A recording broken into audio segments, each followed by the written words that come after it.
यदि आप class 12th board exam के लिए प्रिपेयर कर रहे हो तो ये सेशन आपके लिए बहुत इंपॉर्टेंट सेशन हो सकता है, क्योंकि इस पूरे सेशन में मैं आपको बताने वाला हूँ कि क्लास 12th के मैथमेटिक्स के एग्जाम के पेपर को किस तरीके से सॉल्व करना है और स्टेप बाय स्टेप सॉल्यूशन को कैसे लिखना है। हो सकता है बहुत सारी चीज़ें मैथमेटिक्स में ऐसी है जो आप सॉल्व तो कर लेते हो, बट आपको ये नहीं पता लिखना कैसे है। तो स्टेप बाय स्टेप आंसर को कैसे लिखना है जिससे कि आप 80 आउट ऑफ 80 स्कोर कर सकते हो।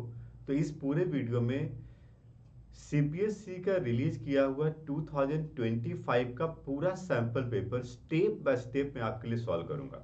तो आप इस पूरे वीडियो को देखो, एक एक क्वेश्चन को देखो, चैप्टर कौन से चैप्टर में मल्टीपल चॉइस क्वेश्चन का आंसर कैसे करना है, असर्शन रीजनिंग टाइप क्वेश्चन का आंसर कैसे करना है, केस बेस्ड क्वेश्चन का आंसर कैसे करना है, ये सारी चीजें आपको इसमें मिलेगी।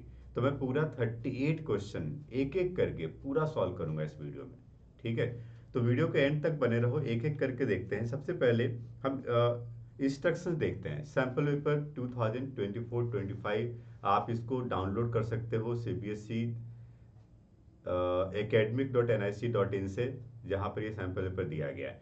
तो आप देख सकते हो यहाँ पे टोटल 5 सेक्शन होते हैं। The first section we have जिसमें कि 1 to 18 मल्टीपल चॉइस क्वेश्चन है। आप देख सकते हो 1 to 18 मल्टीपल चॉइस क्वेश्चन, ये पहला सेक्शन में है। 19 एंड 20th क्वेश्चन जो होता है ये असर्शन रीजनिंग टाइप क्वेश्चन होता है, 19th question and 20th question. इसके बाद question 21 to 25 very short answer question है सेक्शन बी के अंदर, जो कि हर एक क्वेश्चन 2 मार्क्स का होता है। उसके बाद 26 to 31 ये शॉर्ट आंसर क्वेश्चन है 3 मार्क्स के। 32 to 35 लॉन्ग आंसर क्वेश्चन है 5 मार्क्स के। एंड लास्ट में 3 केस बेस्ड क्वेश्चन होंगे 36 to 38 जो कि 4 मार्क्स के होंगे। ठीक है, कुछ इंटरनल चॉइसेस होंगे वो हम देख लेंगे, उसमें कोई बड़ी बात नहीं। मैं आपके लिए ये पूरा का पूरा पेपर सॉल्व करने वाला हूँ एक एक करके। और स्टार्ट करते हैं क्वेश्चन नंबर 1 से, ज़्यादा टाइम वेस्ट नहीं करते हैं, फटाफट शुरू करते हैं। देखो मल्टीपल चॉइस क्वेश्चन पे आप सॉल्व करते हो ना, मल्टीपल चॉइस क्वेश्चन में स्टेप मार्किंग नहीं होती है, सीधे आंसर का मार्क्स मिलता है। तो आपको ऑप्शन से मतलब है, बट फिर भी आप यदि थोड़ा सा एक्सप्लेन कर लो, सॉल्व कर लो, तो आपके लिए भी ईजी है, आपसे कोई कैलकुलेशन मिस्टेक नहीं होगी।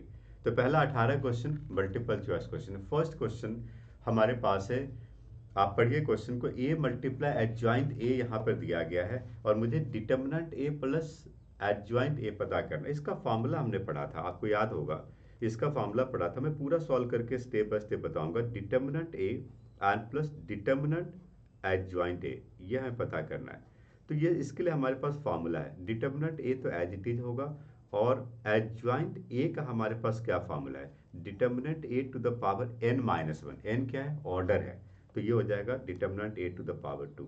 नाउ अब आप इस क्वेश्चन को देखो कि इसमें डिटर्मिनेंट की वैल्यू क्या होगी, what will be the value of determinant. तो आपको याद है ए मल्टीप्लाई एडजॉइंट ए का फॉर्मूला क्या है, डिटर्मिनेंट ए बाहर आ जाता है। यहाँ पर आप 2025 को कॉमन ले सकते हो, सो 2025 बाहर आ जाएगा और ये एक आइडेंटिटी मैट्रिक्स बनाएगा। इसका मतलब डिटर्मिनेंट ए की वैल्यू जो होगी 2025 होगी। तो मैं इसको लिख सकता हूँ 2025 प्लस 2025 होल स्क्वायर। आंसर इसी फॉर्म में लिखो क्योंकि ऑप्शन इसी फॉर्म में दिया गया है, तो ऑप्शन डी हमारे लिए करेक्ट आंसर हो गया यहाँ पे। So we can say option D is the correct answer for question 1। फटाफट आगे बढ़ते हैं तेजी से। आपको कोई क्वेश्चन में डाउट हो, कोई क्वेश्चन को और डिटेल में समझना, तो वीडियो को रिवाइंड करके दोबारा प्ले कर लिया करो। क्वेश्चन 2 को देखते हैं। क्वेश्चन 2 मैट्रिक्स का एक क्वेश्चन है। इसमें आप देखिए X Y Z W and P बहुत सारे मैट्रिक्स दिए गए हैं और इन सभी मैट्रिक्स का ऑर्डर दिया गया है, और आपसे क्वेश्चन कहा गया है P Y and plus W Y define होना चाहिए। तो ऑर्डर्स कैसा कैसा होगा। तो आपको पता है दो मैट्रिक्स का मल्टीप्लिकेशन कब पॉसिबल है, जब फर्स्ट मैट्रिक्स का number of column and second matrix का नंबर ऑफ रो इक्वल होता है। मैं इसको कैलकुलेट करता हूँ, पी एंड वाई। ओके, तो पी का ऑर्डर देखते हैं क्या है, पी का ऑर्डर है पी बाई के। ओके, वाई का ऑर्डर क्या है देखते हैं, तो वाई सेकंड मैट्रिक्स है, यहाँ पे ऑर्डर है 3/k। Okay, 3/k। तो इससे ये बात क्लियर हो, ये दोनों मैट्रिक्स मल्टीप्लाई तभी हो सकता है जब ये k और ये 3 इक्वल होगा। तो एक बात तो क्लियर होगी कि k इज इक्वल टू 3 आ गया। ठीक है, और इसका जो रिजल्टेंट ऑर्डर होगा वो क्या होगा, पी बाई के होगा, ये इसका रिजल्टेंट ऑर्डर होगा। ठीक है, उसका डब्ल्यू वाई की बात करते हैं, W Y. Okay, so W का ऑर्डर क्या है, डब्ल्यू का ऑर्डर हम देखते हैं एन बाई थ्री है। ओके, वाई का ऑर्डर क्या है, वाई का ऑर्डर हम देखते हैं यहाँ पे थ्री बाई के है। ओके, तो थ्री तो पहले से इक्वल है, बहुत बढ़िया, कोई दिक्कत नहीं है। तो इसका जो रिजल्टेंट ऑर्डर हो गया एन बाई के हो गया। अब आप देखिए, अब आप देखिए ध्यान से कि P Y and W Y को मुझे ऐड करना है। यदि पी वाई और डब्ल्यू वाई को मुझे ऐड करना है तो इन दोनों का ऑर्डर सेम होना चाहिए। ओके, सो पी वाई का ऑर्डर मुझे क्या मिल रहा है, पी बाई के मिल रहा है, और डब्ल्यू वाई का ऑर्डर मुझे क्या मिल रहा है, एन बाई के। जब तक ये दोनों ऑर्डर सेम नहीं होगा तब तक ये ऐड नहीं हो सकता। दो मैट्रिक्स ऐड कब होगा, जब दोनों का ऑर्डर सेम होगा। इसका मतलब पी और एन इक्वल होना चाहिए। तो मुझे दो कंडीशन मिला, the first condition p is equal to N and the second condition k is equal to three. ये दो कंडीशन मिला। ऑप्शन में देखिए k is equal to three and p is equal to N, कौन सा option है, option A. So option A is the correct answer for this question, right. Okay, question three पे आते हैं, फटाफट आगे बढ़ते हैं। क्वेश्चन थ्री को देखिए, बहुत अच्छा क्वेश्चन है। इंक्रीजिंग डिक्रीजिंग फंक्शन का एक छोटा सा क्वेश्चन है। लिखा है the interval in which the function F X equal to E to the power X strictly increasing. Okay, so strictly increasing के लिए हमने पढ़ा था कि आप इसको डिफ्रेंशिएट करिए। तो मैं एफ डैश एक्स फाइंड करता हूं और ये ई टू द पावर एक्स आता है। आपको पता है कि एक्स की किसी भी वैल्यू के लिए E to the power X always positive होगा। एक्स पॉजिटिव लो या एक्स नेगेटिव लो, exponential function always positive value देता है। यदि मैं एक्स को -5 लेता हूं तो 1 by E to the power 5 positive है। यदि मैं एक्स को ई टू द पावर 5 लेता हूं, एक्स को 5 लेता हूं, ई टू द पावर 5 भी पॉजिटिव है। So for any real number of X this is E to the power X is always positive. तो ये स्ट्रिक्टली इंक्रीजिंग कौन से इंटरवल में होगा, ऑल रियल नंबर पे होगा। What is all real number, all real number का मतलब होता है minus infinity two plus infinity. तो आंसर क्या हो गया, ऑप्शन सी हो गया, राइट। हालांकि इस सैम्पल पेपर का सॉल्यूशन भी आपको वेबसाइट पे मिल जाएगा, बट मैं आपको डिटेल में एक्सप्लेन कर रहा हूँ ताकि आप समझ सको। हाँ, कई बार कुछ क्वेश्चन इस सैम्पल पेपर में ऐसे भी आपको मिलेंगे जिसको कि अनसीन क्वेश्चन आपको लगेगा बहुत डिफिकल्ट है। कोई घबराने वाली बात नहीं, बोर्ड का जो क्वेश्चन आता है ना वो सैम्पल पेपर से थोड़ा ईजी लेवल का होता है, इसलिए कोई घबराने वाली बात नहीं है। आप इस पेपर को जरूर सॉल्व करिए पूरा, और स्टेप बाय स्टेप समझिए कि हम इसको आंसर्स को कैसे लिखेंगे, तभी आप 80 आउट ऑफ 80 स्कोर करने का सोच सकते हो। चलो आगे बढ़ते हैं, क्वेश्चन फोर को देखते हैं। बहुत छोटा डिटर्मिनेंट का क्वेश्चन है, मैं आपको बताता हूं। यहाँ पे determinant B inverse A B square. Determinant की प्रॉपर्टी से मैं इसको अलग अलग लिख सकता हूं, B inverse square A square and B square. Even यदि मैं बी इनवर्स और बी को एक साथ मल्टीप्लाई करूं तो इवन ये आइडेंटिटी मैट्रिक्स वैसे ही बन जाता है। तो बी इनवर्स का स्क्वायर एंड बी का स्क्वायर ये दोनों एलिमिनेट हो जाएगा और बचेगा सिर्फ डिटर्मिनेंट ए का स्क्वायर। एंड डिटर्मिनेंट ए की वैल्यू क्या है, 5 दी गई, तो आंसर क्या हो गया, 5 square. So we can say option B is the correct answer in this, right. Okay, आगे बढ़ते हैं क्वेश्चन 5। क्वेश्चन 5 में हमें इस डिफरेंशियल इक्वेशन को सॉल्व नहीं करना, टू द पॉइंट आंसर करना। आप पढ़िए क्वेश्चन को क्या लिखा है, आपको ये बताना है कि n की कौन सी वैल्यू के लिए ये डिफरेंशियल इक्वेशन होमोजीनियस होगा। होमोजीनियस आपको याद है, हमने बताया था कि होमोजीनियस का मतलब जब कोई question dy by D x is equal to function of X Y and divided by another function of X Y के फॉर्म में होता है, जिसमें कि इसके हर एक टर्म का डिग्री सेम होता है। आप इसको ऐसा कर सकते हो, ये एच वाई बाई एक्स के फॉर्म में होता है। This is the general form of homogeneous differential equation. अब इस क्वेश्चन को, जो क्वेश्चन यहाँ पे दिया है, इसको होमोजीनियस के फॉर्म में कैसे लाएंगे। अब देखिए, जो क्वेश्चन आपके पास है x to the power n d y by D x is equal to y multiply log y minus log x plus one. मैं इसको ऐसा सिंप्लीफाई करता हूँ, d y by D x is equal to y divided by x to the power n. यहाँ पे log की property लगाते हैं, ये बनता है log y by x and plus one को मैं लॉग ई लिख सकता हूँ ताकि ये सिंप्लीफाई हो जाए। So Y by x to the power N multiply log E Y by X, right. अब आप देखो, मैंने क्या कहा था, एच वाई बाई एक्स के फॉर्म में होना चाहिए। एच वाई बाई एक्स के फॉर्म में कब आएगा, जब यहाँ पे एन की जगह पे वन आ जाएगा। आप देखिए ना, आप देखिए, यदि मैं एन को वन लेता हूँ, ऑप्शंस को देखते हैं ना, ऑप्शन को देखते हैं। ऑप्शन को देखो, 0 1 2 3, एक्स को 0 नहीं ले सकते हो, एक्स को 2 नहीं 3 नहीं ले सकते हो। यदि मैं एक्स को 1 लेता हूं तो ये y by x multiply log E y by x बनता है। अब आप y बाय एक्स को t लेकर के इस होमोजेनियस डिफरेंशियल इक्वेशन को सॉल्व कर सकते हो। तो मुझे पता चल गया यहाँ पे कि n की वैल्यू 1 है। So option B is the correct answer for this question, right. अगला क्वेश्चन, क्वेश्चन नंबर 6 पढ़िए। 3 पॉइंट्स कोलिनियर होगा तो x1 y2 की वैल्यू क्या होगा। कोलिनियर आपको याद है, डिटरमिनेंट में भी हमने पढ़ा था। कोलिनियर का मतलब एक कंडीशन होता है, यदि मैं तीनों पॉइंट को देखता हूँ, x1 y1 1, x2 y2 1 and x1 plus x2 y1 plus y2 1 is equal to 0। यदि इस डिटर्मिनेंट की वैल्यू 0 होगी तो ये तीनों पॉइंट कोलिनियर होगा। ये बात हमने पढ़ा था डिटर्मिनेंट में, एप्लीकेशन डिटर्मिनेंट में। अब मैं इस डिटर्मिनेंट को एक्सपैंड कर देता हूँ सीधा, तो x1 multiply y2 minus y1 minus y2, ठीक है, minus y1 multiply along first row हम इसको एक्सपैंड कर रहे हैं, y1 multiply x2 minus x1 minus x2 and plus 1 multiply y1 x2 plus x2 y2 minus x1 y2 minus x2 y2 is equal to 0।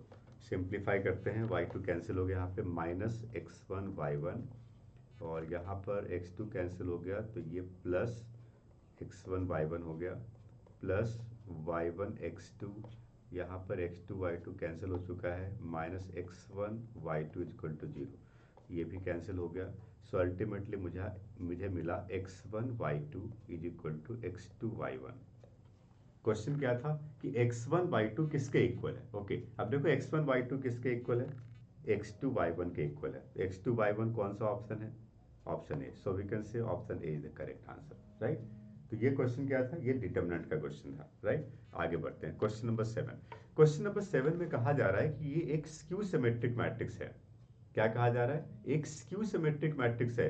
तो skew symmetric matrix में क्या होता था, स्क्यू सिमेट्रिक मैट्रिक्स का मतलब होता था कंडीशन कि ए आई जे इज इक्वल टू माइनस ए जे आई। ए आई जे जो है वो माइनस ए जे आई के इक्वल है, ए आई जे माइनस ए जे आई के इक्वल है। तो आप देखो ना, मैं यहाँ पे देखता हूँ, तो आप इस मैट्रिक्स को देखो, ये 1 -1 के इक्वल है, बहुत अच्छा। तो ये c -2 के इक्वल होगा, तो c की वैल्यू क्या हो जाएगी, -2। ये -b 3 के इक्वल हो जाएगा, तो मैं कह सकता हूँ b की वैल्यू क्या होगी, -3। और एक और बात हमने इसकी सिमेट्रिक में पढ़ी थी कि इसका डायगोनल एलिमेंट 0 होता है। तो देखो डायगोनल एलिमेंट क्या है, a है, तो a का वैल्यू क्या हो गया, 0 हो गया। So we got the value of a b and c। इन तीनों की वैल्यू मिल गई। अब हमें a plus b plus c पता करना है। So we can say it is 0 -3 -2 क्या बन गया, -5 है। क्या गलती कर दी हमने, c की वैल्यू -2 हमने ले, ओहो, b की value -b is equal to -3 होता है। ओके, यहाँ पे हमने गलती कर दी, b इज इक्वल टू 3 होना चाहिए था। तो 3 -2 क्या हो गया, 1 हो गया। Okay, so correct answer is option A 1, right. तो ये हो गया स्क्यू सिमेट्रिक मैट्रिक्स। आगे बढ़ते हैं, क्वेश्चन 8 की बात करते हैं। एक प्रोबेबिलिटी का क्वेश्चन है। अब इस प्रोबेबिलिटी के क्वेश्चन में क्या है, देखो, probability of A not is equal to 1/2। तो इसका मतलब प्रोबेबिलिटी ऑफ ए क्या होगा, 1 - 1/2, बहुत अच्छा। प्रोबेबिलिटी ऑफ बी नॉट दिया हुआ है 2/3, इसका मतलब प्रोबेबिलिटी ऑफ बी क्या हो जाएगा, 1 - 2/3 that is 1/3। Probability of A intersection B, ये हो जाएगा 1/4। Okay, right, 1/4। सो ठीक है, अब मुझे probability of A not by B not पता करना है, ठीक है। तो इसका फॉर्मूला क्या होगा, probability of A not intersection B not divided by probability of B not, right. Okay, so इसका मतलब मैं इसमें फॉर्मूला लगाऊंगा 1 minus probability of A union B का and divided by probability of B not, ठीक है। So 1 minus probability of A union B, आपको याद है probability of A union B का फॉर्मूला क्या है, प्रोबेबिलिटी ऑफ ए, मैं लिख देता हूं पहले, probability of A plus probability of B minus probability of A intersection B. ये सब क्वेश्चन में दिया गया, we can put the value and divided by probability of B not. हमने यहाँ पे कंडीशनल प्रोबेबिलिटी का फॉर्मूला लगा दिया। तो अब हम वैल्यू पुट करते हैं, 1 माइनस प्रोबेबिलिटी ऑफ ए की वैल्यू क्या है, 1/2 and plus product of B की वैल्यू क्या है 1/3 माइनस ए इंटरसेक्शन क्या है 1/4 and divided by product of B not क्या है जी 2/3। सिंप्लीफाई करते हैं 1 माइनस, तो यहाँ पर एलसीएम ले लेता हूँ मैं इसको, एलसीएम 12 हो गया and 6 plus 4 minus 3 divided by 2/3, so 1 minus 7/12 divided by 2/3, 5/12 multiply 3/2, तो मैं इसको कैलकुलेट करता हूँ 3 4 जा 12, तो 5/8 आ जाता है। तो इसका मतलब ऑप्शन सी करेक्ट आंसर है 5/8, राइट। कैलकुलेशन एक बार चेक कर लो पूरा। सो ये प्रोबेबिलिटी का छोटा सा क्वेश्चन था, बट इसमें एक्चुअली हमने कंडीशनल प्रोबेबिलिटी का फॉर्मूला यहाँ पे लगाया है। आपको याद है formula productive A by B, productive A intersection B by productive B होता था, राइट। बट कुछ और प्रोबेबिलिटी का बेसिक कॉन्सेप्ट जो 11th क्लास में पढ़े थे वो हमें इसमें लगाना पड़ा। ओके, आगे बढ़ते हैं, मैं आपको पूरा डिटेल बता रहा हूँ। अब एक क्वेश्चन हमारे पास है, the angle the value of alpha if the angle between two vector obtuse. आपको पता है यदि किसी दो वेक्टर का एंगल ऑब्टूज एंगल होता है, इसका मतलब 90 डिग्री से 180 डिग्री के बीच में होगा, और 90 से 180 के बीच में कॉस थीटा नेगेटिव होता है। तो एंगल का फॉर्मूला क्या है, cos theta is equal to b1 dot b2 by magnitude of b1 magnitude of b2, जो भी दो वेक्टर दिया गया। तो यहाँ पर मैं लिख सकता हूँ इसमें कि cos theta, cos alpha is less than 0 होना चाहिए। ओके, सो कॉस अल्फा की वैल्यू क्या होगी, तो मैं क्यों नहीं इसमें ऐसा करता हूँ कि डॉट प्रोडक्ट मतलब P vector dot Q vector less than 0 होगा। हाँ, हो सकता है, क्या दिक्कत है। बाकी जो डिनोमिनेटर तो मैग्नीट्यूड है, कांस्टेंट है, क्या फर्क पड़ेगा। सो ओके, तो मैं यदि डॉट प्रोडक्ट फाइंड करता हूँ तो 2 alpha square minus 3 alpha and plus alpha is less than 0। So 2 alpha square minus 2 alpha is less than 0। 2 को यदि हम कॉमन लेके एलिमिनेट कर दें तो alpha common, alpha minus 1 is less than 0। ठीक है, आपने इस कॉन्सेप्ट को 11th क्लास में पढ़ा था एंड 12th क्लास के इंक्रीजिंग डिक्रीजिंग फंक्शन में पढ़ा था कि दो फंक्शन का प्रोडक्ट नेगेटिव है, मतलब आइदर एक पॉजिटिव और एक नेगेटिव होगा। तो इस बात को हम नंबर लाइन पे रिप्रेजेंट कर लें तो बहुत आसान हो जाएगा। मैं यहाँ पे माइनस इन्फिनिटी प्लस इन्फिनिटी लेता हूँ, यहाँ पे 0 और यहाँ पे 1 लेता हूँ। अब आप चेक करो कि इसमें से कौन से इंटरवल में alpha into alpha minus 1 negative है, वही इसका आंसर होगा। तो मैं यदि 0 से छोटा -1 पुट करता हूँ अल्फा की जगह, तो -1 और -2 ये नेगेटिव नेगेटिव पॉजिटिव हो गया। ओके, 0 से 1 के में 0.5 पुट करता हूँ तो पॉजिटिव मल्टीप्लाई नेगेटिव, ये नेगेटिव होता है, और 1 से बड़ा पुट करता हूँ पॉजिटिव। सो 0 से 1 के बीच में नेगेटिव आता है। कहाँ पे नेगेटिव आता है, 0 से 1 के बीच में। इसका मतलब इसका आंसर क्या होना चाहिए, 0 to 1। और ये कौन सा ऑप्शन है, ऑप्शन बी।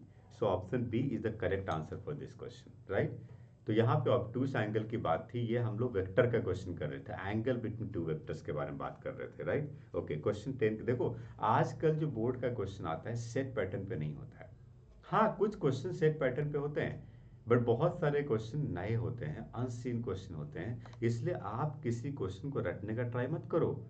आपको क्या ट्राई करना है, आपको समझना है, उस कॉन्सेप्ट को समझना है। हो सकता है वो क्वेश्चन नहीं, उसी से रिलेटेड उसी टाइप का कुछ और क्वेश्चन आपसे पूछा जाए, इसलिए कॉन्सेप्ट को समझना जरूरी है। ओके, क्वेश्चन 10 की बात करते हैं। हमने डिस्कस किया था जब हम वेक्टर की बात करते, देखो यदि आपको किसी पर्टिकुलर क्वेश्चन में किसी पर्टिकुलर चैप्टर में प्रॉब्लम आ रही है, तो आप ऑनलाइन मैथ्स के इसी चैनल पे प्लेलिस्ट पे जाओ।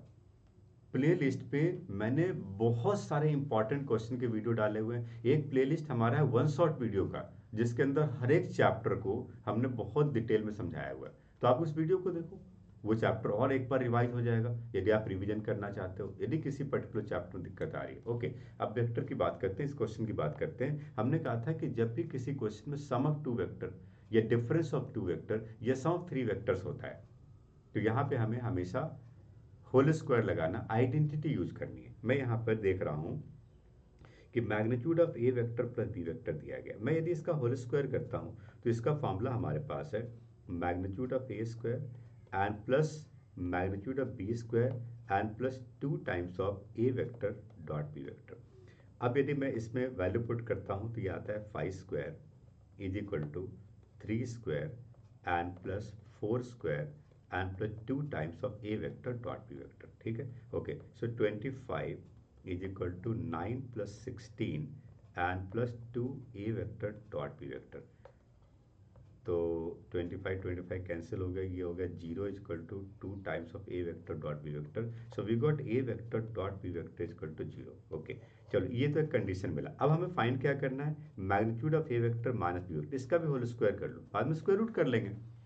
तो इसके लिए हमारे पास फॉर्मूला है magnitude of A vector square and plus magnitude of b vector square minus 2 times of A vector dot b vector. देखो अभी तो मैं आपको इस पूरे वीडियो में एक एक क्वेश्चन का सोल्यूशन बता रहा हूँ, बट ये आप मेरे वन शॉट वीडियो पे जाओगे, कॉन्सेप्ट वाले वीडियो पे जाओगे, तो मैं आपको रीजन भी बताता हूँ उसमें कि ये क्वेश्चन को मैं इस स्टेप को क्यों फॉलो किया हमने. यहाँ पे टाइम कम है, हम बहुत ज़्यादा डिटेल में जाएंगे तो 4-5 घंटे का वीडियो बन जाएगा. जल्दी से शॉर्टकट में करते हैं. सो ये 9 एंड प्लस 16 और ये 25 हो गया. So magnitude of A vector minus b vector whole square 25 आ गया. So magnitude of A vector minus b vector क्या होगा, square root of 25 that is 5. इसका option C correct answer. Check the option C 5 is the correct answer for this question. ये भी vector का question था. आगे बढ़ते हैं. क्वेश्चन 11 एलपीपी का क्वेश्चन है, बहुत बढ़िया क्वेश्चन. एलपीपी सबसे आसान है, छोटा सा क्वेश्चन है, पढ़ो ना क्वेश्चन को. लिखा है for the linear programming z equal to 4x plus 3y and feasible region determined by the set of constant on the graph. Graph दिया हुआ है और ग्राफ में शेडेड पोर्शन फिजिबल रीजन दिया हुआ है. इसका मतलब ये कॉर्नर पॉइंट भी दिया गया है. Okay, so we have 4 corner point in this. Okay, तो ये स्टेटमेंट कौन सा स्टेटमेंट सही है, मैक्सिमम मिनिमम है, इसके लिए मुझे लगता है कि मुझे ना एक कॉर्नर पॉइंट टेबल बना लेना चाहिए. ओके, तो मैं एक कॉर्नर पॉइंट टेबल बनाता हूँ. आपको पता है कॉर्नर पॉइंट टेबल क्या होता है, कॉर्नर पॉइंट एंड जेड होता है इसके अंदर. ठीक है, कॉर्नर पॉइंट हमारे पास क्या क्या है, तो हमारे पास है 0 0. ठीक है, कॉर्नर पॉइंट का दूसरा पॉइंट हमारे पास है 40,0. तीसरा पॉइंट हमारे पास है 30,20.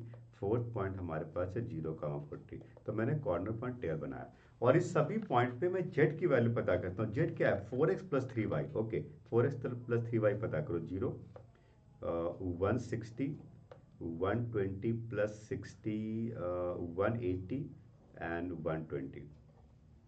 कॉर्नर पॉइंट मिल गया. ऑप्शन को पढ़िए, लिखा हुआ है कि maximum value of Z is 40 0. गलत है, बिल्कुल गलत है. Maximum value is 30 20. सही है, बिल्कुल सही है, 30 20 मैक्सिमम है. Value of Z 40 0 is less then the value of. बाकी ऑप्शन से क्या मतलब, ऐसे चेक कर लेते हैं. 40 0 इज लेस देन 0 40, ये भी गलत है. ठीक है, 30 20 the value of z 30 20 is less than 40 0. 30 20 less than 40, ये भी गलत है. तो ऑप्शन बी करेक्ट आंसर है according to the corner point table. पता है आपको, पहले ग्राफ बनाते हैं फिर कॉर्नर पॉइंट टेबल बनाते हैं एलपीपी में, बट यहाँ पे ग्राफ बना था, सिर्फ कॉर्नर पॉइंट टेबल बनाना था हमें. तो option B is the correct answer in this question, right. Okay, question 12 देखते हैं. ओके, इंटीग्रेशन आ गया. इंटीग्रेशन, वाह क्या बात है. इंटीग्रेशन के क्वेश्चन को करते हैं हम लोग. एनसीईआरटी का क्वेश्चन है ये. हमने डिस्कस किया था मिसलेनियस एक्सरसाइज में कि कभी भी जब किसी क्वेश्चन में पावर फ्रैक्शन में होता है तो उसमें से highest power of x common ले लो, बहुत आसान हो जाएगा. अब वो क्वेश्चन सब्स्टिट्यूशन मेथड का हो जाएगा. मैं पूरा सॉल्व करके दिखाता हूँ आपको. देखो ना, 1/x³ multiply 1 plus x to the power 4 to the power 1/2. तो मैं यहाँ पे क्या करता हूँ, इस ब्रैकेट के अंदर जहाँ पावर फ्रैक्शन में है इसमें x to the power 4 common लेता हूँ. तो ये बनता है 1/x to the power 4 plus 1 to the whole power 1/2 dx. ठीक है, ओके. सो ये बन गया integration of 1/x³ multiply x to the power 4 multiply 1/2 x square बन जाएगा, multiply 1/x to the power 4 plus 1 to the power 1/2 dx. Transformation तब तक करो जब तक आपको ये कॉन्फिडेंस नहीं हो जाता है कि अब सब्स्टिट्यूशन लग जाएगा.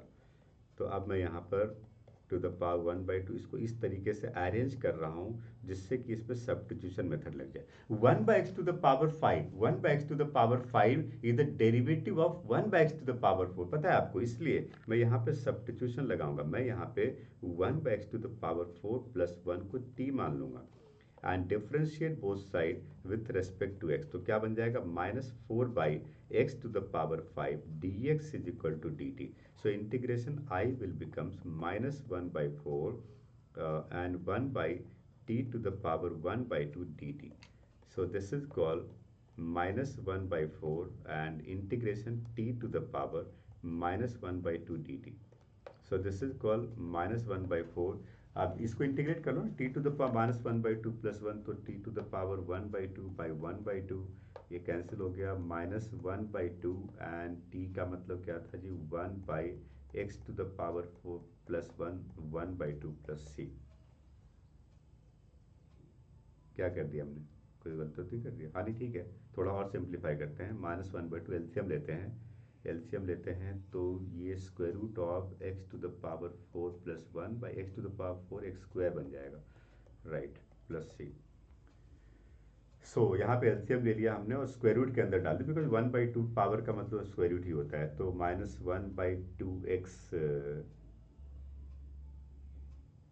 स्क्वायर, ठीक है। कौन सा ऑप्शन है जी? ऑप्शन ए करेक्ट है, right. So option A is the correct answer, right. Check करो ऑप्शन ए क्या है, -1/2 x square, square root of 1 + x to the power 4 + c, right, good. So ये इंटीग्रेशन का, ये सब तो देखा हुआ क्वेश्चन होना चाहिए आपको, एक आंसर नहीं था। ये क्वेश्चन प्रॉपर्टी ऑफ इंटीग्रेशन का है, प्रॉपर्टी ऑफ डेफिनेट इंटीग्रेशन का क्वेश्चन है ये। आपको याद है हमने एक प्रॉपर्टी 6 में डिस्कस किया था, लास्ट प्रॉपर्टी थी, उसमें हमने कहा था कि जब भी किसी क्वेश्चन में f 2a - x is equal to f x होता है या -f(x) होता है, तो इसमें दो डिफरेंट कंडीशन होते हैं। यदि ये -f(x) हुआ तो इसके इंटीग्रेशन की वैल्यू 0 हो जाती है। यदि f(x) हुआ तो ये 2 times of 0 to a f(x) dx हो जाता है। ये दो कंडीशन हमने पढ़ा था। अब इस क्वेश्चन में चेक करते हैं, मैं यदि f(x) को cos to the power cosec to the power 7x लेता हूं और मैं f 2 पाई -x पता करता हूं, तो cosec 2 pi -x to the power 7, cosec 2 pi minus theta कौन सा क्वाड्रेंट में है? फोर्थ क्वाड्रेंट में। एंड फोर्थ क्वाड्रेंट में cosec क्या होता है? नेगेटिव। तो ये हो गया माइनस, क्योंकि पावर भी ऑड है तो minus cosec to the power 7x, मतलब ये क्या हो गया? -f(x) आ गया। और जब ये f2a - -f(x) आता है तो आप सिंपली कह सकते हो कि इस डिटर्मिनेंट की जो वैल्यू होगी वो सीधा 0 हो जाएगी। ये प्रॉपर्टी है, प्रॉपर्टी ऑफ डेफिनेट इंटीग्रेशन का क्वेश्चन था ये। तो आंसर क्या होगा? Option 0, option A is the correct answer in this, okay, right. Question 14 को देखते हैं। क्वेश्चन 14 है, what is the general solution of the differential equation. बहुत आसान सा क्वेश्चन है। जनरल सॉल्यूशन पता करते हैं, e to the power y dash का मतलब dy by D x is equal to x. D y by d s को नीचे उतारना पड़ेगा पावर से पहले, तभी तो इंटीग्रेट करोगे, तभी तो डिफरेंशियल इक्वेशन सॉल्व होगा। नीचे उतारते हैं, एक काम करते हैं, लॉग ले लेते हैं दोनों तरफ, टेकिंग लॉग बोथ साइड, ये बन जाएगा सीधा d y by D x log E1 होता है is equal to log x. तो ये बन गया d y is equal to variable separable का छोटा सा क्वेश्चन, क्योंकि मल्टीपल चॉइस 1 मार्क का है तो वेरिएबल सेपरेबल का है। Integration d y is equal to integration of log x d x. So integration d y का मतलब क्या? वाई लॉग एक्स का इंटीग्रेशन पता है आपको क्या होता है? X log x minus x. बहुत सिंपल है, कर लो बाई पार्ट से, कर लो इंटीग्रेशन बाई पार्ट से, बट इतना टाइम हमारे पास नहीं है, हम सीधा लिखते हैं x log x minus x plus सी, क्योंकि लॉग एक्स हम बहुत कर चुके हैं। मल्टीपल चॉइस क्वेश्चन में बहुत डिटेल में एक्सप्लेन करने की जरूरत नहीं, ऑप्शन से मतलब है। So option B is the correct answer in this question, right. Okay, question 15 देखते हैं। ग्राफ किसका ग्राफ है? -1 to 1, तो कॉस इनवर्स का ग्राफ है, इसमें कौन सी बड़ी बात है? ये तो ग्राफ पता है, इनवर्स ट्रिग्नोमेट्रिक फंक्शन आपने ग्राफ बहुत डिटेल में पढ़ा है। तो ये ग्राफ किसका है? देख के पता चल रहा है कि ये कॉस इनवर्स एक्स का ग्राफ है। Option B is correct. Question क्या था? द ग्राफ डिपिक्ट्स, ये किसका है? साइन का तो है नहीं, साइन तो -π/2 to π/2 में आता है, तो ये कॉस इनवर्स एक्स का ग्राफ है। Option B is the correct answer. बहुत सिंपल, ग्राफ को देख के पता चल गया। क्वेश्चन 16 की बात करते हैं, ये अगेन एलपीपी का क्वेश्चन आ गया, a linear programming problem. Okay, पढ़ते हैं क्वेश्चन को। जेड दिया हुआ है, the smallest value of the function Z is equal to 134 obtained at the corner point 38, बहुत अच्छी बात है।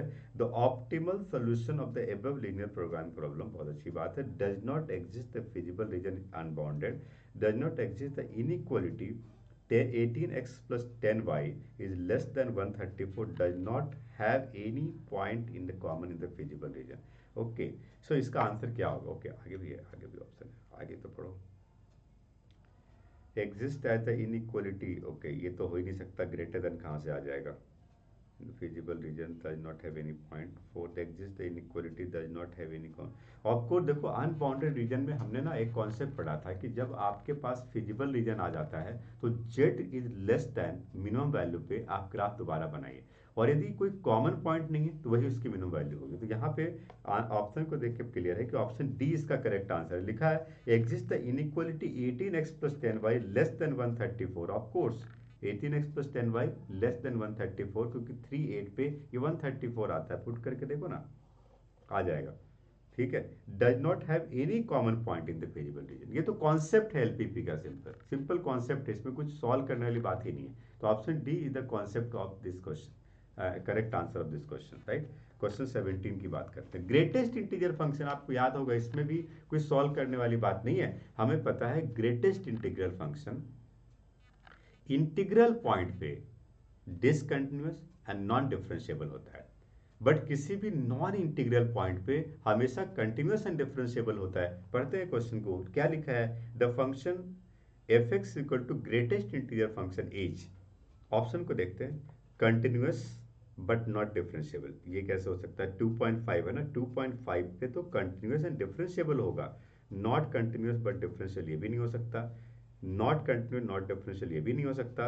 हाँ, ऑप्शन डी करेक्ट है, इसलिए क्योंकि क्या कहा था मैंने, ग्रेटेस्ट इंटीजर फंक्शन। हाँ, यदि x इक्वल टू 2.5 की जगह x इक्वल टू 2 होता है, x इक्वल टू 2 होता है, ये नॉन कंटिन्यूअस नॉन डिफरेंशिएबल होता है। इंटीग्रल पॉइंट पे डिसकंटिन्यूअस नॉन डिफरेंशियल होता है, बट नॉन इंटीग्रल पॉइंट पे हमेशा कंटिन्यूअस एंड डिफरेंशिएबल होता है, और x इक्वल टू 2.5 क्या नॉन इंटीग्रल पॉइंट है। ठीक है जी, इसलिए इसका आंसर सीधा है option D, continuous and differential. कुछ सॉल्व करने वाली बात नहीं है इसमें, सीधा आंसर लिख सकते हो। Okay, question 18 last MCQ. A student observe an open air honeybee nest on the branch of a tree whose plane figure is parabolic shape. Okay, बहुत बढ़िया। The area of the region, area question है। अब x square equal to 4y बिल्कुल clear है कि along Y axis है ये, तो इसका मतलब मैं इसका इंटीग्रेशन सीधा कर सकता हूँ, ग्राफ बनाने की जरूरत नहीं, मल्टीपल चॉइस क्वेश्चन कर रहे हैं हम लोग। हम सीधा इसको लिख सकते हैं कि ये 0 to 4 है, और x को y के टर्म में क्या लिखेंगे, 2√y dy। बस इस इंटीग्रेशन को सॉल्व करते हैं, आंसर आ जाता है ना जी। और पैराबोलिक दोनों तरफ होगा, एक ही तरफ तो नहीं होगा। तो स्टूडेंट ऑफ जो है x square equal to 4y, तो दोनों तरफ होगा, एक ही तरफ तो नहीं हो सकता, तो 2 से मल्टीप्लाई कर लो। ओके, सो 4 मल्टीप्लाई √y का इंटीग्रेशन क्या होगा, y to the power 3/2 divided by 3/2, integration 0 to 4। 2/3 को बाहर निकाल लो, 8/3 एंड 4 टू द पावर 3/2, तो 8/3 मल्टीप्लाई 2√2 नहीं 1/2, यदि 4 का पावर 1/2 करते हैं और इसका पावर 3 कर देते हैं तो 2 टू द पावर 3 8, तो 64/3 आ जाता है। Option B is the correct answer in this, 64/3। ठीक है, इसमें कोई ग्राफ इतना बनाने की जरूरत नहीं है, सीधा सीधा देख सकते हो कि X square equal to 4y along Y axis, और y इक्वल टू 4 पॉइंट भी दिया गया है इस क्वेश्चन में, तो 0 to 4 आपको इंटीग्रेट करना है। बट 2 से क्यों मल्टीप्लाई, क्योंकि दोनों तरफ का एरिया लेना है, वाई एक्सिस के राइट साइड का भी लेफ्ट साइड का, इसलिए डबल कर दिया हमने। ठीक है, जल्दीबाजी करो गलत आंसर आ जाएगा, कई बार बच्चे 2 टाइम्स करना भूल जाते हैं। यदि आपको नहीं समझ में आया तो ग्राफ बना लेना है इसका। ठीक है, चलो आगे बढ़ते हैं। एसएसएन रीजनिंग क्वेश्चन हमारा अगला क्वेश्चन है, और एसएसएन रीजनिंग क्वेश्चन में आपको पता है 4 ऑप्शन होते हैं, हमेशा 4 ऑप्शन होते हैं। पहला ऑप्शन होता है assertion and reason both are true and reason is the correct explanation of assertion. दूसरा ऑप्शन होता है assertion and reason both are true but reason is not the correct explanation of assertion. तीसरा होता है assertion is correct but reason is false. Fourth option होता है assertion is not correct and reason is correct. ठीक है, तो देखते हैं वन बाय वन। ओके, तो क्वेश्चन 19 को देखते हैं सबसे पहले। Consider the function F X equal to mod X plus mod X minus one, then F x is not differentiable at X equal to 0 and X equal to 1। Of course, ठीक है। Okay, so assertion तो correct है, solve भी किया सकता है। F be defined and continuous on A B is not differentiable, तो ये तो डिफरेंशिएबिलिटी का फॉर्मूला दिया गया है, तो हाँ ठीक है, डिफरेंशिएबिलिटी चेक करने के लिए इसी फॉर्मूले को यूज करेंगे। इसका मतलब इसमें ऑप्शन ए करेक्ट है, assertion and region both are correct and assertion is the region is the correct explanation of assertion, so we can say option A is the correct answer in this, right? Option A, option A correct answer है इसमें, right. Okay, question number 20। Question number 20 बहुत बढ़िया question है। यहाँ पे हम relation function की बात करते हैं। देखते हैं, the function R minus two N plus one pi by two, बहुत बढ़िया, सेक एक्स का डोमेन और रेंज दिया हुआ है, ठीक है, कोई इशू नहीं है। Is not one one function in its domain. Of course ये सेक एक्स तो पीरियडिक फंक्शन है। पीरियडिक फंक्शन में ना कई सारे पॉइंट के सेम आंसर होते हैं, ऑफ कोर्स मेनी वन हो जाता है। आपको पता है कोई भी ट्रिग्नोमेट्रिक फंक्शन मेनी वन होता है, तो ऑफ कोर्स ये वन वन तो नहीं है, नॉट वन वन तो सही है। तो एसर्शन करेक्ट है। रीजन को देखते हैं। The line y equal to two meets the graph of the function. The line y equal to two meets the line y is equal to 2 meet the graph of the function at more than one point। हैं, क्या बात कर रहे हो? The line y is equal to 2, y is equal to 2 मतलब ये line है, ये है ना, हाँ। Graph of the function, okay, कौन सा function? sec x at more than one point. हाँ, sec x का जो ग्राफ बनेगा, इसको तो एक से ज़्यादा पॉइंट पे इंटरसेक्ट करेगा, क्योंकि sec x का ग्राफ तो कुछ ऐसा बनता है। ठीक है, तो ये भी करेक्ट है। The line y equal to meet the graph of the function at more than one point, तो ठीक है, इसी वजह से नॉट वन वन है। हाँ ठीक है, so reason is the correct explanation of assertion. ठीक है, सही, एसर्शन रीजन दोनों करेक्ट है। अब मैं ये सोच में लग गया कि ऑप्शन ए लिखूं कि बी लिखूं। अब मुझे समझ में आया कि y इक्वल टू टू का जो ग्राफ है, यदि कई पॉइंट पे इंटरसेक्ट कर रहा है, तो ऑफ कोर्स ये ऑन टू तो नहीं है, तो ठीक है, ऑप्शन ए करेक्ट लिख सकते हैं इसमें कि reason is the correct explanation of the assertion, right. So ये तो एसर्शन रीजन। अब हम बात करते हैं वेरी शॉर्ट आंसर की, आगे बढ़ते हैं। पहला 20 क्वेश्चन 1 मार्क का था, हमने कर लिया, done. Now start with question 21।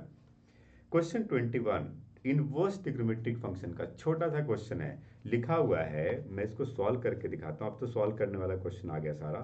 Cot inverse, अब आपको स्टेप बाय स्टेप एक्सप्लेन करना पड़ेगा, अब इसके बाद जो क्वेश्चन आ रहा है, ठीक है। अभी तक तो 1 मार्क का क्वेश्चन था, अब आप ध्यान से देखना कि स्टेप्स को कैसे लिखना है। तो ये बन गया cot inverse 3x plus 5 is greater than cot inverse 1, right. ठीक है जी। सो इसका मतलब cot inverse 3x plus 5 is greater than cot inverse 1। अब मुझे इसमें x की वैल्यू पता करनी है, रेंज ऑफ x पता करना है। अब क्योंकि यहां से हम इनवर्स ट्रिग्नोमेट्रिक फंक्शन को एलिमिनेट करेंगे, तो ये उल्टा हो जाएगा। आप इसको लिख सकते हो 3x plus 5 is less than 1, of course, because cot inverse में था ये। तो यहाँ पे इनइक्वलिटी बनी 3x is less than -4, then x is less than -4/3। यदि मैं इसको रेंज में लिखूं, देखो देखो आंसर को ना हमेशा रेंज में, इंटरवल्स के फॉर्म में, वो ओपन इंटरवल कोई इंटरवल में लिखना चाहिए। तो मैं यहाँ पे लिख सकता हूँ range of X can be written as -∞ to -4/3। This is the correct answer. अब आप आंसर्स को मैच करते चले जाना, आप सॉल्व करके देख लेना। -∞ टू -4/3 इसका करेक्ट आंसर है। क्वेश्चन 22, फटाफट आगे बढ़ते हैं। मार्जिनल कॉस्ट का क्वेश्चन आपको पता है, ये तो 1 मार्क का होता है, सीधा डिफरेंशिएट करो, वैल्यू पुट कर दो। So when we are finding the marginal cost, it can be differentiation of cost function with respect to X. Calculation मैं थोड़ा फटाफट करता हूँ। तो ये 0.00013 multiply 3x² and plus 0.002 multiply 2x and plus 5। यदि मैं मार्जिनल कॉस्ट की वैल्यू को पुट कर देता हूँ x इक्वल टू 150 पे, तो ये 0.00013 multiply 3 multiply 150² and plus 0.004 multiply 150 and plus 5।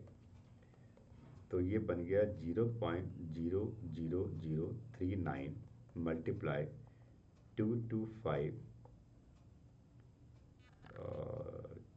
Zero 15 या 225 और 2 जीरो प्लस 0.15 4 जा 60, तो 0.06 एंड प्लस 5।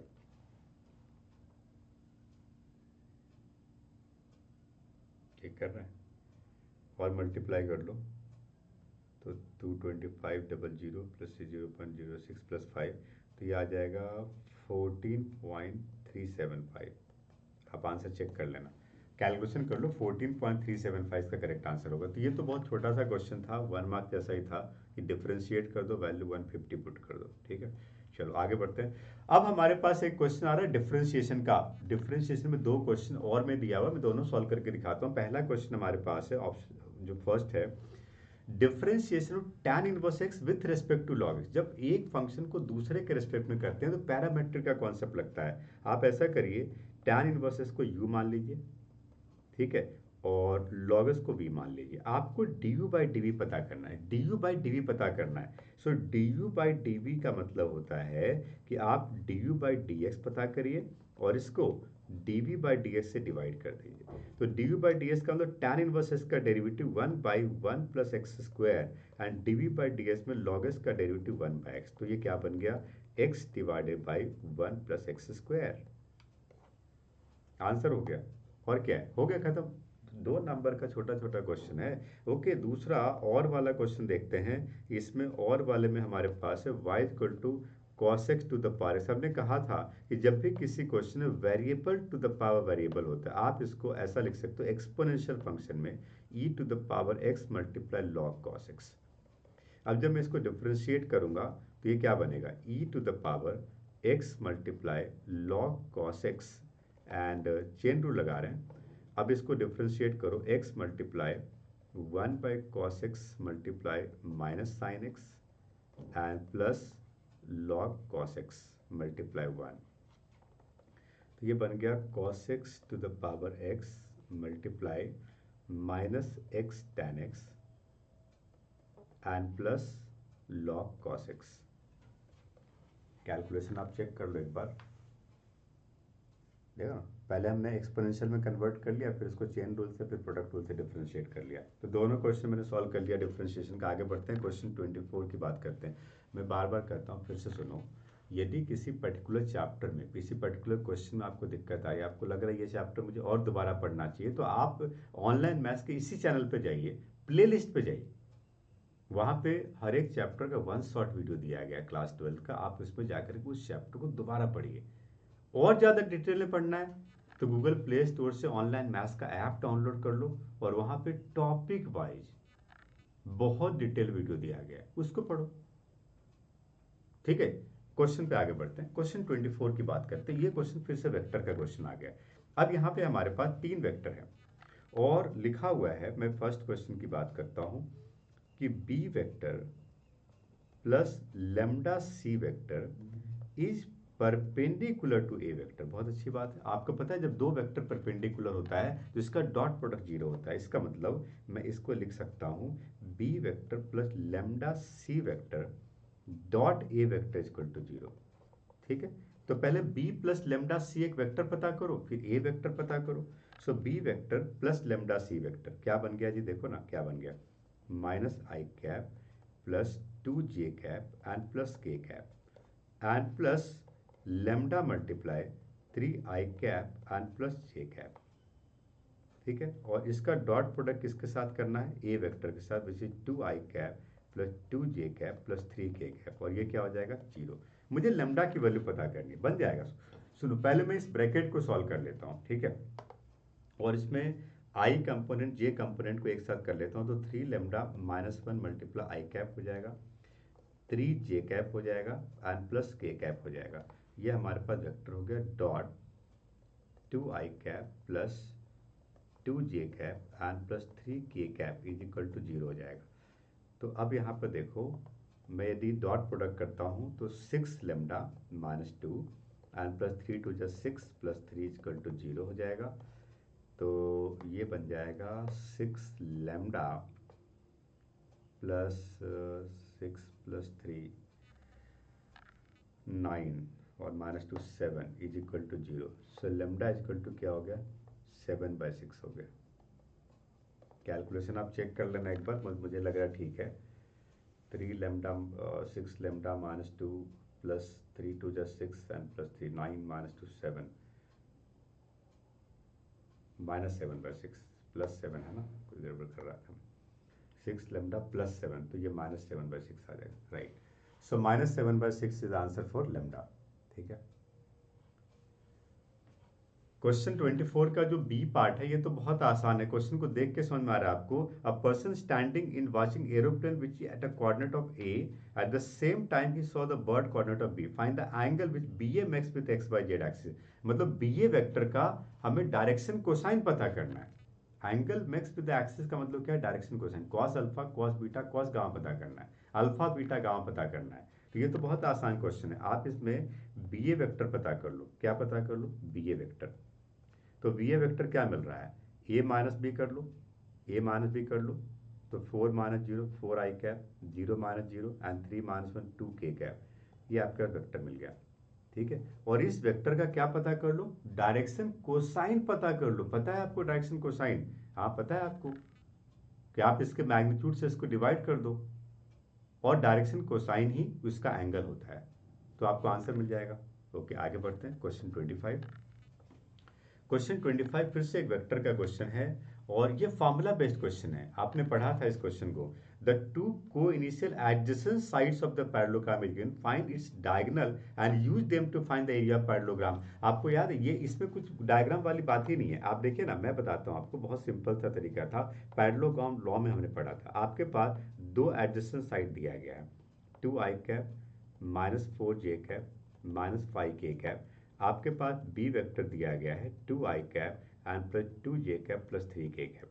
आपको क्या करना है, यहाँ पर सबसे पहले डायगोनल्स पता करना है। आपको पता है diagonals, larger diagonal of the parallelogram is sum of two adjacent side and smaller diagonal is the difference of two adjacent side. ये पैरेललोग्राम लॉ का फॉर्मूला है कि दोनों diagonal sum and difference of adjacent sides होता है। जब दोनों diagonals मिल गया तो एरिया ऑफ पैरेललोग्राम का फॉर्मूला क्या, half into magnitude of d1 vector cross d2 vector. Okay, पहले d1 d2 पता कर लेते हैं कि 4 आई कैप -2 जे कैप -2 के कैप, और a माइनस बी करते हैं तो 0 0 कैंसिल हो गया एंड -4 -2 हो गया, -6 जे कैप -5 और -3 -8 के कैप, ठीक है।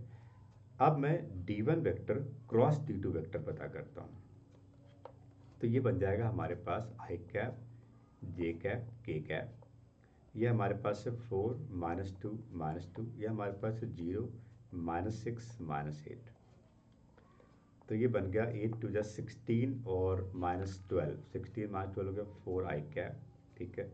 जे कैप को देखते हैं तो 8 4 जा 32 -32, तो ये +32 जे कैप हो गया। एंड के कैप की बात करते हैं तो -24 के कैप हो गया, ठीक है। d1 क्रॉस d2 आ गया। अब मुझे half of d1 cross d2 का मैग्नीट्यूड करना है, तो मैं d1 क्रॉस d2 का मैग्नीट्यूड फाइंड कर लेता हूँ।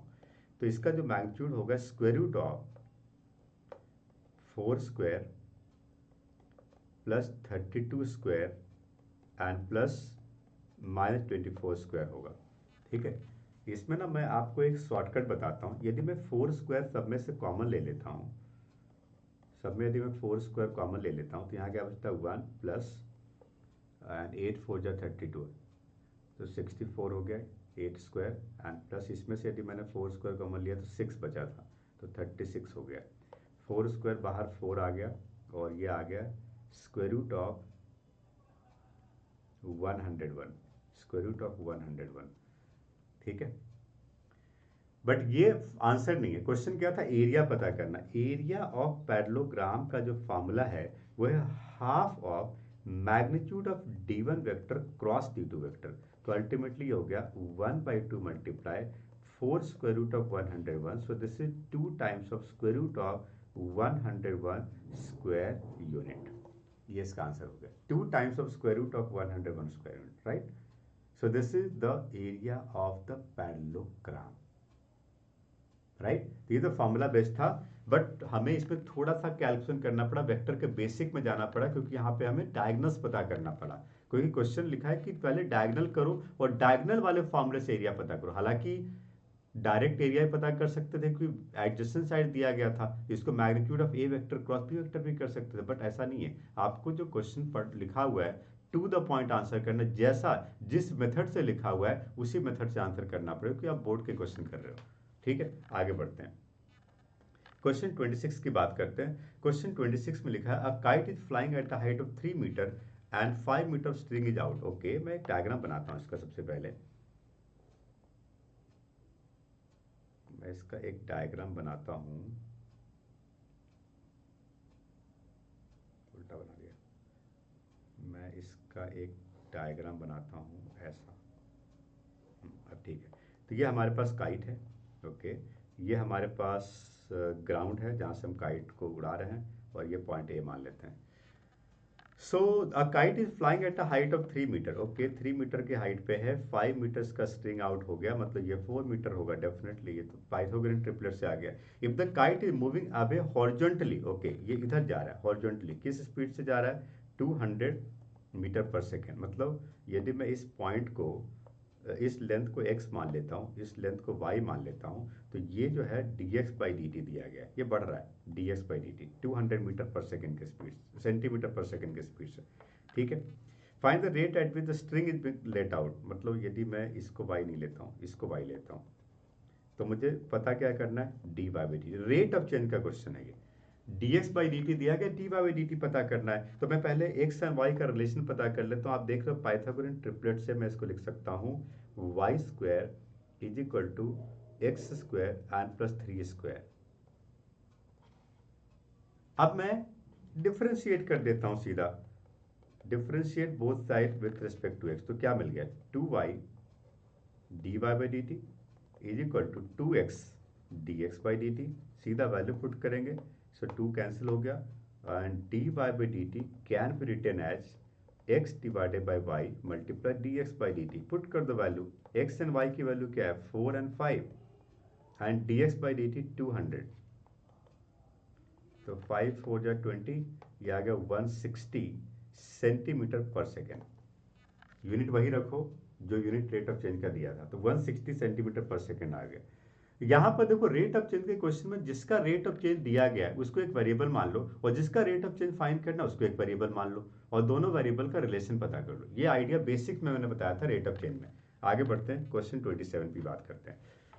Question 27. According to the psychologist, the ability of a person to understand the spatial concept is given by a is equal to 1 by 3 root t, where t is the age of the years 5 to 18, so that the rate of increase of the ability to understand the spatial decreases with the age in between 5 and 18.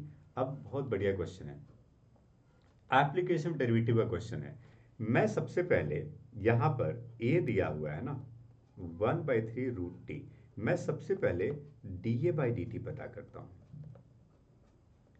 And dA/dt 1/3 multiply root T का derivative 1/2 root T हो जाएगा। ठीक है, तो इसका मतलब ये आ गया 1/6 and t to the power -1/2। ठीक है, अब मैं इसका डबल डेरिवेटिव, क्वेश्चन क्या है पढ़ो ना, so that the rate of increase decreases, decreases मतलब डबल डेरिवेटिव नेगेटिव होना चाहिए। ओके, सो d2a/dt² फाइंड करते हैं 1/6, एंड इसको डिफ्रेंशिएट करो -1/2 t टू द पावर -3/2, तो ये बन गया -1/12 t टू द पावर -3/2। अब यदि मैं यहाँ पर वैल्यू पुट करूँ, डिक्रीजेस कहा जा रहा है मतलब नेगेटिव होना चाहिए, लेस देन 0, तो मैं यहाँ पे दोनों पॉइंट पे पता करता हूँ d2a/dt²। पहले किस पे पता करता हूँ? t इक्वल टू 5 पे पता करता हूँ। यदि मैं t इक्वल टू 5 पे पता करता हूँ तो -1/12 एंड 5 टू द पावर -3/2, मतलब 1/5 टू द पावर 3/2 हो जाएगा। ये पॉजिटिव है तो ये नेगेटिव आ गया। यदि मैं 18 पे करूँगा तब भी नेगेटिव आएगा क्योंकि बाहर तो माइनस है, तो d2a/dt² जो है ये t इक्वल टू 18 पे ही पता करते हैं, और dA/dt 0 कर लें तो root t equal to 0, t equal to 0, 0 तो है ही नहीं पॉइंट। ओके, 18 पे बात करते हैं तो -1/12, और ये 1/18 टू द पावर 3/2 आता है। ये दोनों ही केस में नेगेटिव है, तो d2a/dt² 5 to 18 में क्या है? नेगेटिव है। तो प्रूफ हो गया, क्या प्रूफ हो गया? इंक्रीज ऑफ एबिलिटी जो है वो डिक्रीज हो रहा है between 5 to 18, decrease close interval, इसलिए 5 18 दोनों पॉइंट को लिया हमने। सो दिस इज द आंसर। ये कॉन्सेप्ट है, इसमें आपको बस ये चेक करना था कि d2a/dt² लेस देन 0 आ रहा है कि नहीं, ये चेक करना था। ठीक है जी, चलो आगे बढ़ते हैं। क्वेश्चन 28। क्वेश्चन 28 में हमारे पास बहुत बढ़िया सा क्वेश्चन है प्रोजेक्शन का, फिर से वेक्टर का क्वेश्चन आ गया। An ant is moving along the vector L1 vector, ओके। Few sugar crystal are kept along the vector L2 vector, ठीक है, which inclined at an angle of theta with the vector L1, ओके। L1 L2 के बीच का angle theta है, theta पता करना है, तो पहले थीटा कर लेते हैं ना, और आगे सोचेंगे फिर क्या करना है। कॉस थीटा का फॉर्मूला लगाओ सीधा, L1 vector dot L2 vector divided by magnitude of L1 vector multiply magnitude of L2 vector. तो पहले तो कॉस थीटा कर लेते हैं पता, तो L1 L2 का डॉट प्रोडक्ट कर लो तो ये आ गया 3 and plus 4 and plus 3 by magnitude कर लेते हैं square root of 1 plus 4 plus 9 and multiply square root of 9 plus 4 plus 1, तो 10 बाई √14 मल्टीप्लाई √14 14 आ गया। कोई गड़बड़ तो नहीं कर रहे हम लोग?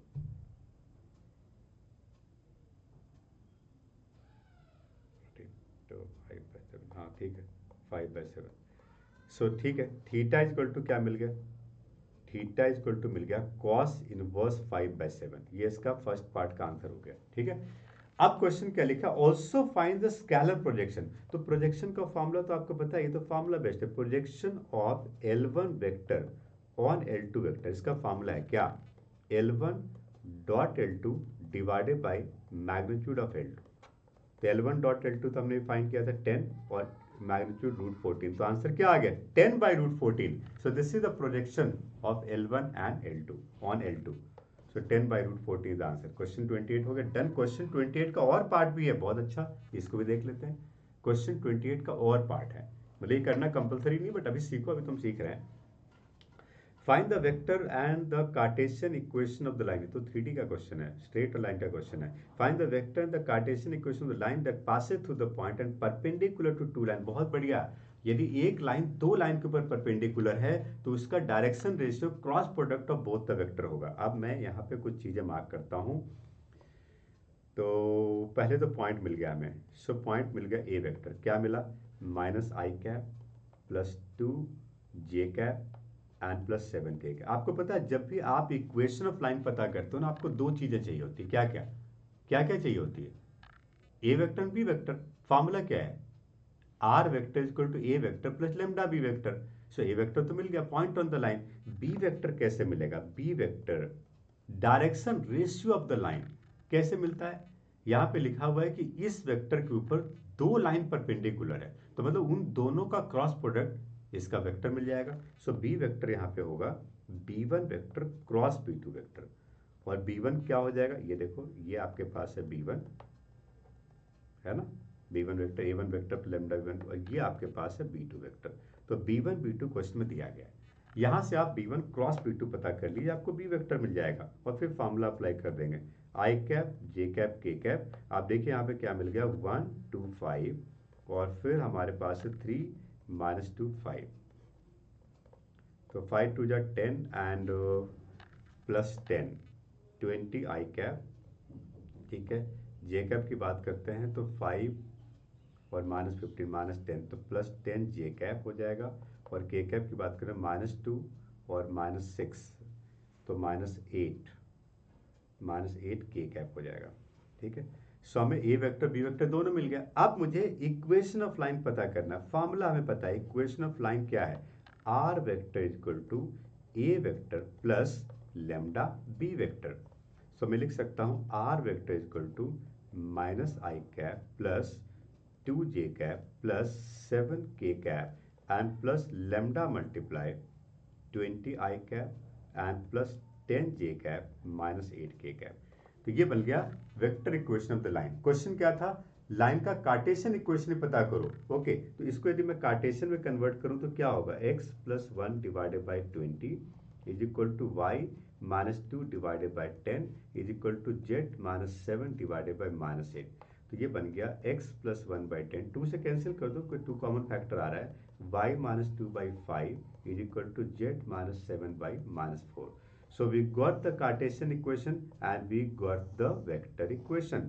So vector equation मिल गया और Cartesian equation भी मिल गया। तो ये क्वेश्चन और था स्ट्रेट लाइन का 3D का क्वेश्चन था। आगे बढ़ते हैं, चलो क्वेश्चन 29। क्वेश्चन 29 फिर से इंटीग्रेशन का क्वेश्चन है। ये एक ट्रिकी क्वेश्चन है। हमने इस क्वेश्चन को इंटीग्रेशन बाय पार्ट्स में डिस्कस किया था एक्सपोनेंशियल वाले में। जब भी किसी क्वेश्चन में लॉग के क्वेश्चन को डायरेक्ट सॉल्व करना मुश्किल हो, आप एक्सपोनेंशियल में कन्वर्ट करने की कोशिश करो। देखो ना, मैं आपको बताता हूँ क्या करना है। इस क्वेश्चन में मैं लॉगस को टी मान लेता हूँ और लॉगस को डिफरेंशिएट नहीं करता हूँ क्योंकि 1/x तो यहाँ पे है नहीं। मैं इसको एक्सपोनेंशियल में कन्वर्ट कर देता हूँ और अब इसको डिफरेंशिएट करता हूँ। ट्रिकी क्वेश्चन है, हमने डिस्कस किया है इसको पहले। dx is equal to E to the power t d t. So integration I will becomes integration of, देखो ds तो e to the power t d t हो गया, ये बन गया ब्रैकेट के अंदर 1/t minus 1/t square e to the power t d t. आपको याद है एक फॉर्मूला पढ़ा था हमने, integration of e to the power x multiply f x plus F dash x. याद है आपको ये फॉर्मूला क्या था? इसका फॉर्मूला आंसर था e to the power x f x plus c. ये एक बहुत इंपॉर्टेंट फॉर्मूला उन क्वेश्चन में अप्लाई करते थे जहां पे एक्सपोनेंशियल फंक्शन के साथ कोई और फंक्शन भी आता है, तो वहां पे हम F x plus F dash x करते हैं। यहां पर भी सेम कॉन्सेप्ट है, देखो ना, पढ़ो। E to the power t, 1/t का डेरिवेटिव माइनस 1/t स्क्वायर है, मतलब यदि 1/t को हम एफ टी मान लें तो minus 1/t square f dash t है। तो इसका इंटीग्रेशन क्या बनेगा? E to the power t multiply 1/t plus c. हो गया इंटीग्रेट बाय दिस फॉर्मूला। तो e to the power t को हम क्या लिख सकते हैं? x, एंड t को क्या लिख सकते हैं? log x। तो ये आंसर क्या हो गया? x by log x plus c. ये इसका आंसर हो गया, x by log x plus c. That's it, integration का क्वेश्चन था। आगे बढ़ते हैं, क्वेश्चन 29 में और पार्ट भी है, और भी है। प्रॉपर्टी ऑफ डेफिनेट इंटीग्रेशन का क्वेश्चन है। x multiply 1 minus x to the power n। इस तरह के क्वेश्चन में हम लोग प्रॉपर्टी यूज करते हैं। आप सब्स्टिट्यूशन मेथड भी लगा सकते हो। Either we can use the property और we can use the substitution method. यदि मैं सब्स्टिट्यूशन से करना चाहूँ तो ये मैं 1 माइनस एक्स को t मान लेता हूँ। जिसका पावर फ्रैक्शन में है या पावर लार्ज है उसको जनरली t मान लेना चाहिए। तो ये बन जाएगा minus d x is equal to d t. तो आपका जो इंटीग्रेशन बनेगा, एक्स की जगह पे क्या आ जाएगा जी? 1 माइनस टी, और 1 माइनस एक्स की जगह पे आएगा t to the power n, और minus d s d t हो गया। तो ये इसको माइनस को बाहर ले लो, और इसमें ना लिमिट भी चेंज होगा, लिमिट भी चेंज होगा। यदि मैं एक्स को जीरो पुट करता हूँ, यदि मैं एक्स को जीरो पुट करता हूँ तो टी की वैल्यू 1 आती है, और यदि मैं एक्स को 1 पुट करता हूँ टी 0 आता है, उल्टा हो गया। तो आप प्रॉपर्टी लगाते हैं, प्रॉपर्टी से लोअर अपर लिमिट को इंटरचेंज कर लेते हैं, आगे माइनस साइन हो जाएगा, इसको प्लस कर लेंगे, 0 to 1 हो गया, एंड ब्रैकेट हटा दो, t to the power n minus t to the power n plus 1। दो इंटीग्रेशन अलग अलग कर लो, बहुत आसान क्वेश्चन हो गया ये। ठीक है जी। तो अब t to the power n plus 1 divided by n plus 1 minus t to the power n plus 2 and divided by n plus 2। Limit आपके पास है क्या? 0 to 1। तो ये बन गया 1 by n plus 1 upper limit put करो, minus 1 by n plus 2 lower limit put करो, माइनस 0 0 आ गया, कोई जरूरत नहीं। N plus 2 minus n plus 1 क्या हो गया जी? 1 by n plus 1 multiply n plus 2।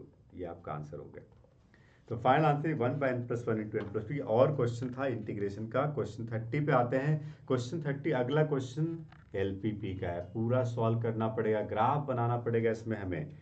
एक काम करता हूँ, पहले मैं ग्राफ ले लेता हूँ, पहले मैं ग्राफ ले लेता हूँ, क्योंकि अब मुझे इस क्वेश्चन को ग्राफ पे करना है सॉल्व। यस, तो आप देखिए इस क्वेश्चन में हमारे पास है 2x plus y greater than equal to 3 and x plus 2y greater than equal to 6। ये दो ग्राफ मैं थोड़ा सा शॉर्टकट में बनाता हूँ, आप इसको थोड़ा डिटेल कर लेना। मैं इसका एक ग्राफ बनाता हूँ। एक्स एक्सिस वाई एक्सिस मैंने ओरिजिन ले लिया।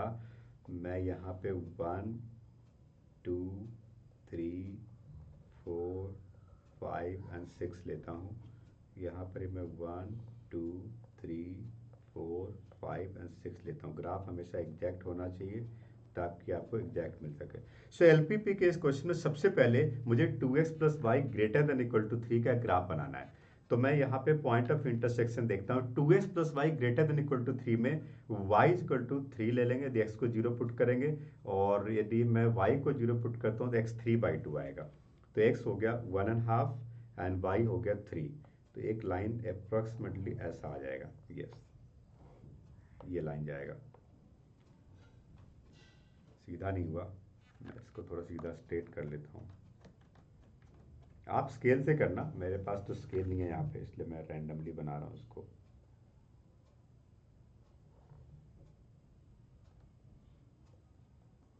तो ये बन गया 2x plus y is equal to 3। Okay, दूसरा हमारे पास है, यदि मैं x को 0 पुट करता हूँ तो y 3 आता है, और y को 0 पुट करता हूँ तो x 6 आता है। ओके, तो y फिर से 3 से जाएगा और x 6 से जाएगा। ओके, तो ये दूसरी लाइन आ गई हमारे पास। तो ये बन गया हमारे पास x plus 2y is equal to 6। अब इन दोनों में ग्रेटर देन है, ग्रेटर देन मतलब क्या है, away from the origin. Okay, यहाँ पे यदि मैं इसका सेडेड पोर्शन फाइंड करने का ट्राई करता हूँ तो ये कुछ ऐसा बनेगा, देखो ना, ऐसा बनेगा, अवे फ्रॉम द ओरिजिन। ये this can be the shaded portion, देख रहे हो, ये सेडेड पोर्शन होगा अवे फ्रॉम द ओरिजिन। तो यहाँ पे हमारे पास दो कॉर्नर पॉइंट है, आप देख सकते हो दो कॉर्नर पॉइंट है, एक है हमारे पास 0,3 और दूसरा 6,0। दो कॉर्नर पॉइंट है, ये आपका सेडेड पोर्शन हो गया। अब हम बात करते हैं इसमें, हमने इसका कॉर्नर पॉइंट टेबल बनाना है। कॉर्नर पॉइंट टेबल बना लो, दो ही कॉर्नर पॉइंट है, कॉर्नर पॉइंट एंड जेड। तो कॉर्नर पॉइंट यहाँ पे हमारे पास है 6,0 एंड दूसरा है 0,3। जेड एक्स प्लस 2y था, x प्लस 2y की वैल्यू पता करते हैं तो ये बनता है 6 और ये बनता है 6, दोनों सेम आ रहा है। चलो ठीक है, कोई बात नहीं। अब क्वेश्चन ये है कि जब भी अनबाउंडेड फिजिबल रीजन होता है तो हमें एक और डॉटेड लाइन का ग्राफ बनाना पड़ता है। वो क्या होता है, x plus 2y less than 6 का ग्राफ बनाना पड़ता है। ये ऑलरेडी हमारे पास बना हुआ है, तो मैं यहाँ पर देखता हूँ, ये सेडेड पोर्शन आ गया, दूसरा जो सेडेड पोर्शन आ गया ये। अब आप देखिए, अब ये dotted line x plus 2y less than 6 less than equal to the less than 6 है। अब आप देखिए ये दोनों सेडेड पोर्शन में क्या कुछ कॉमन है? नहीं, there is no common point in both the shaded portion. ये इंपॉर्टेंट बात है, there is no common point in both the shaded portion. दोनों टाइप के सेडेड पोर्शन में कुछ कॉमन पॉइंट नहीं है। अब यहां पे आपको लिखना है there is no common point with feasible region, ऐसा लिखोगे, ठीक है। सो आप कर सकते हो कि यहाँ पे क्वेश्चन क्या था कि सो ग्राफिकली, पढ़िए क्वेश्चन क्या है, prove graphically the minimum of z occurs at more than 2 point. हाँ, at 2 point, more than 2 point, 2 point पे मिनिमम आ रहा है, दोनों पॉइंट पे मिनिमम आ रहा है, 6,0 पे भी आ रहा है, 0,3 पे भी आ रहा है। हो गया प्रूफ, और क्या करने की जरूरत है इसमें। और मिनिमम वैल्यू क्या है, 6 है, 6 इज द मिनिमम वैल्यू, ठीक है, डन। एलपीपी का क्वेश्चन था। क्वेश्चन 31 की बात करते हैं। अब ये बहुत अच्छा क्वेश्चन है प्रोबेबिलिटी का। प्रोबेबिलिटी में अभी तक आपने सेट पैटर्न के क्वेश्चन पढ़े होंगे, कुछ क्वेश्चन आपके दिमाग घुमा सकता है कभी कभी, बट आप यदि कंसंट्रेशन के साथ क्वेश्चन को पढ़ोगे ना, समझ में आ जाएगा, बहुत डिफिकल्ट नहीं है। पढ़िए, दो चीजें हैं यहाँ पे। पहला लिखा हुआ है the probability that it rains today, आज बारिश होगी, इसके चांसेस क्या है। तो आप समझो क्वेश्चन को, रेन टुडे, आज बारिश होगी, इसके चांसेस 0.4 है, ठीक है। तो इसका मतलब आज बारिश नहीं होगी, इसका चांसेस क्या होगा, नॉट रेन टुडे, आपको 0.6 होगा। आज बारिश होगी, इसका चांसेस 0.4 है, तो आज बारिश नहीं होगी, उसका चांसेस क्या है, 0.6। अब आगे जो अगला जो प्रोबेबिलिटी वो बहुत इंपॉर्टेंट, अगली लाइन को पढ़ो, the probability that it will rain tomorrow. अब क्वेश्चन ये लिखा है कि यदि आज रेन होगा, if rain today then rain tomorrow, इसकी प्रोबेबिलिटी 0.8 है। यदि आज बारिश होगी तो कल बारिश होने का चांसेस 0.8 है। मैं थोड़ा ठीक से लिख देता हूं, कई बच्चों को राइटिंग समझ नहीं आ रही है।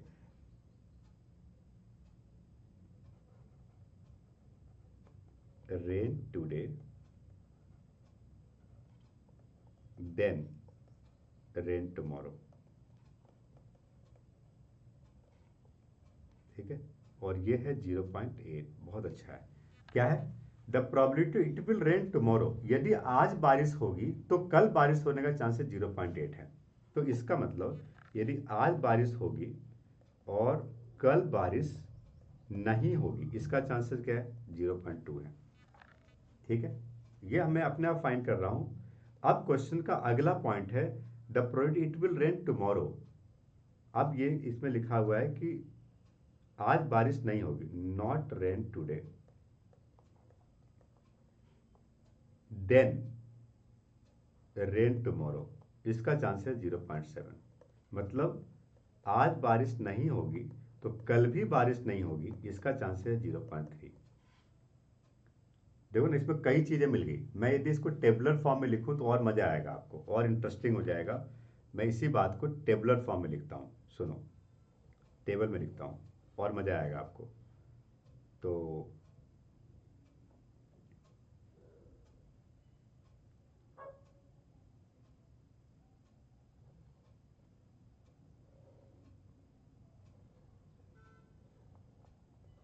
सुनो, सो अब इसमें क्वेश्चन ये है कि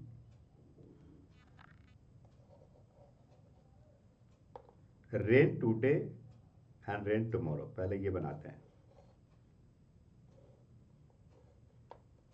rain today not rain today, ये 0.4 एंड 0.6 हो गया। इसको टेबल में बनाते हैं। कई चीजें हैं इसमें, देखो 1 2 और एक कॉलम बना देता हूँ। अब सुनो, इसमें क्या है? रेन टुडे रेन टुमारो 0.8, ठीक है। Rain today not rain tomorrow 0.2, not rain today rain tomorrow 0.7, not rain today not rain tomorrow 0.3। अब ये सब कुछ मिल गया। अब हमें देखना है कि P1 P2 P3 P4 क्या है। ये मिल गया तो काम हो जाएगा। सुनो, अब P1 को पढ़ो। What is P1? पढ़िए क्वेश्चन को। What is P1? क्या है P1? Probability that it does not rain today. Okay, does not rain today मतलब 0.6, ये है प्रोबेबिलिटी ऑफ P1। P1 मिल गया हमें, ठीक है। P2 क्या है? Probability that it will not rain tomorrow if it rain today. Rain today not rain tomorrow, ढूंढो कहाँ है? Rain today not rain tomorrow 0.2, ये है प्रोबेबिलिटी ऑफ P2। P2 मिल गया आपको, ओके। अब देखो P3 क्या है? Probability that it will rain tomorrow if does not rain today, not rain today and rain tomorrow, not rain today and rain tomorrow 0.7, ये है आपका P3, ठीक है। P4 क्या है? It will not rain tomorrow not rain today, ये क्या था? 0.3, ये आपका P4 हो गया। So we got P1 P2 P3 P4 according to the statement. Now the first question is find the value of P1 multiply P4 minus P2 multiply P3। अब value put कर देते हैं सीधा, अब वैल्यू सीधा put कर देते हैं यहाँ पे। तो P1 क्या है? 0.6 मल्टीप्लाई P4 क्या है? 0.3 माइनस P2 कितना है? 0.2 एंड P3 कितना है? 0.7। तो 0.18 माइनस 0.14 क्या हो गया? 0.04। तो फर्स्ट क्वेश्चन का आंसर हो गया 0.04, ठीक है, डन। अब अगला क्वेश्चन है calculate the probability of raining tomorrow.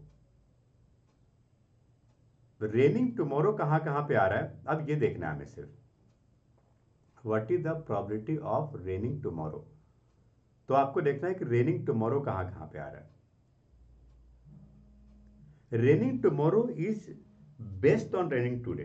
But अब हम देखें तो यहां पर ये जो क्वेश्चन है ना, ये कंडीशनल का क्वेश्चन है। ये क्वेश्चन कंडीशनल का है।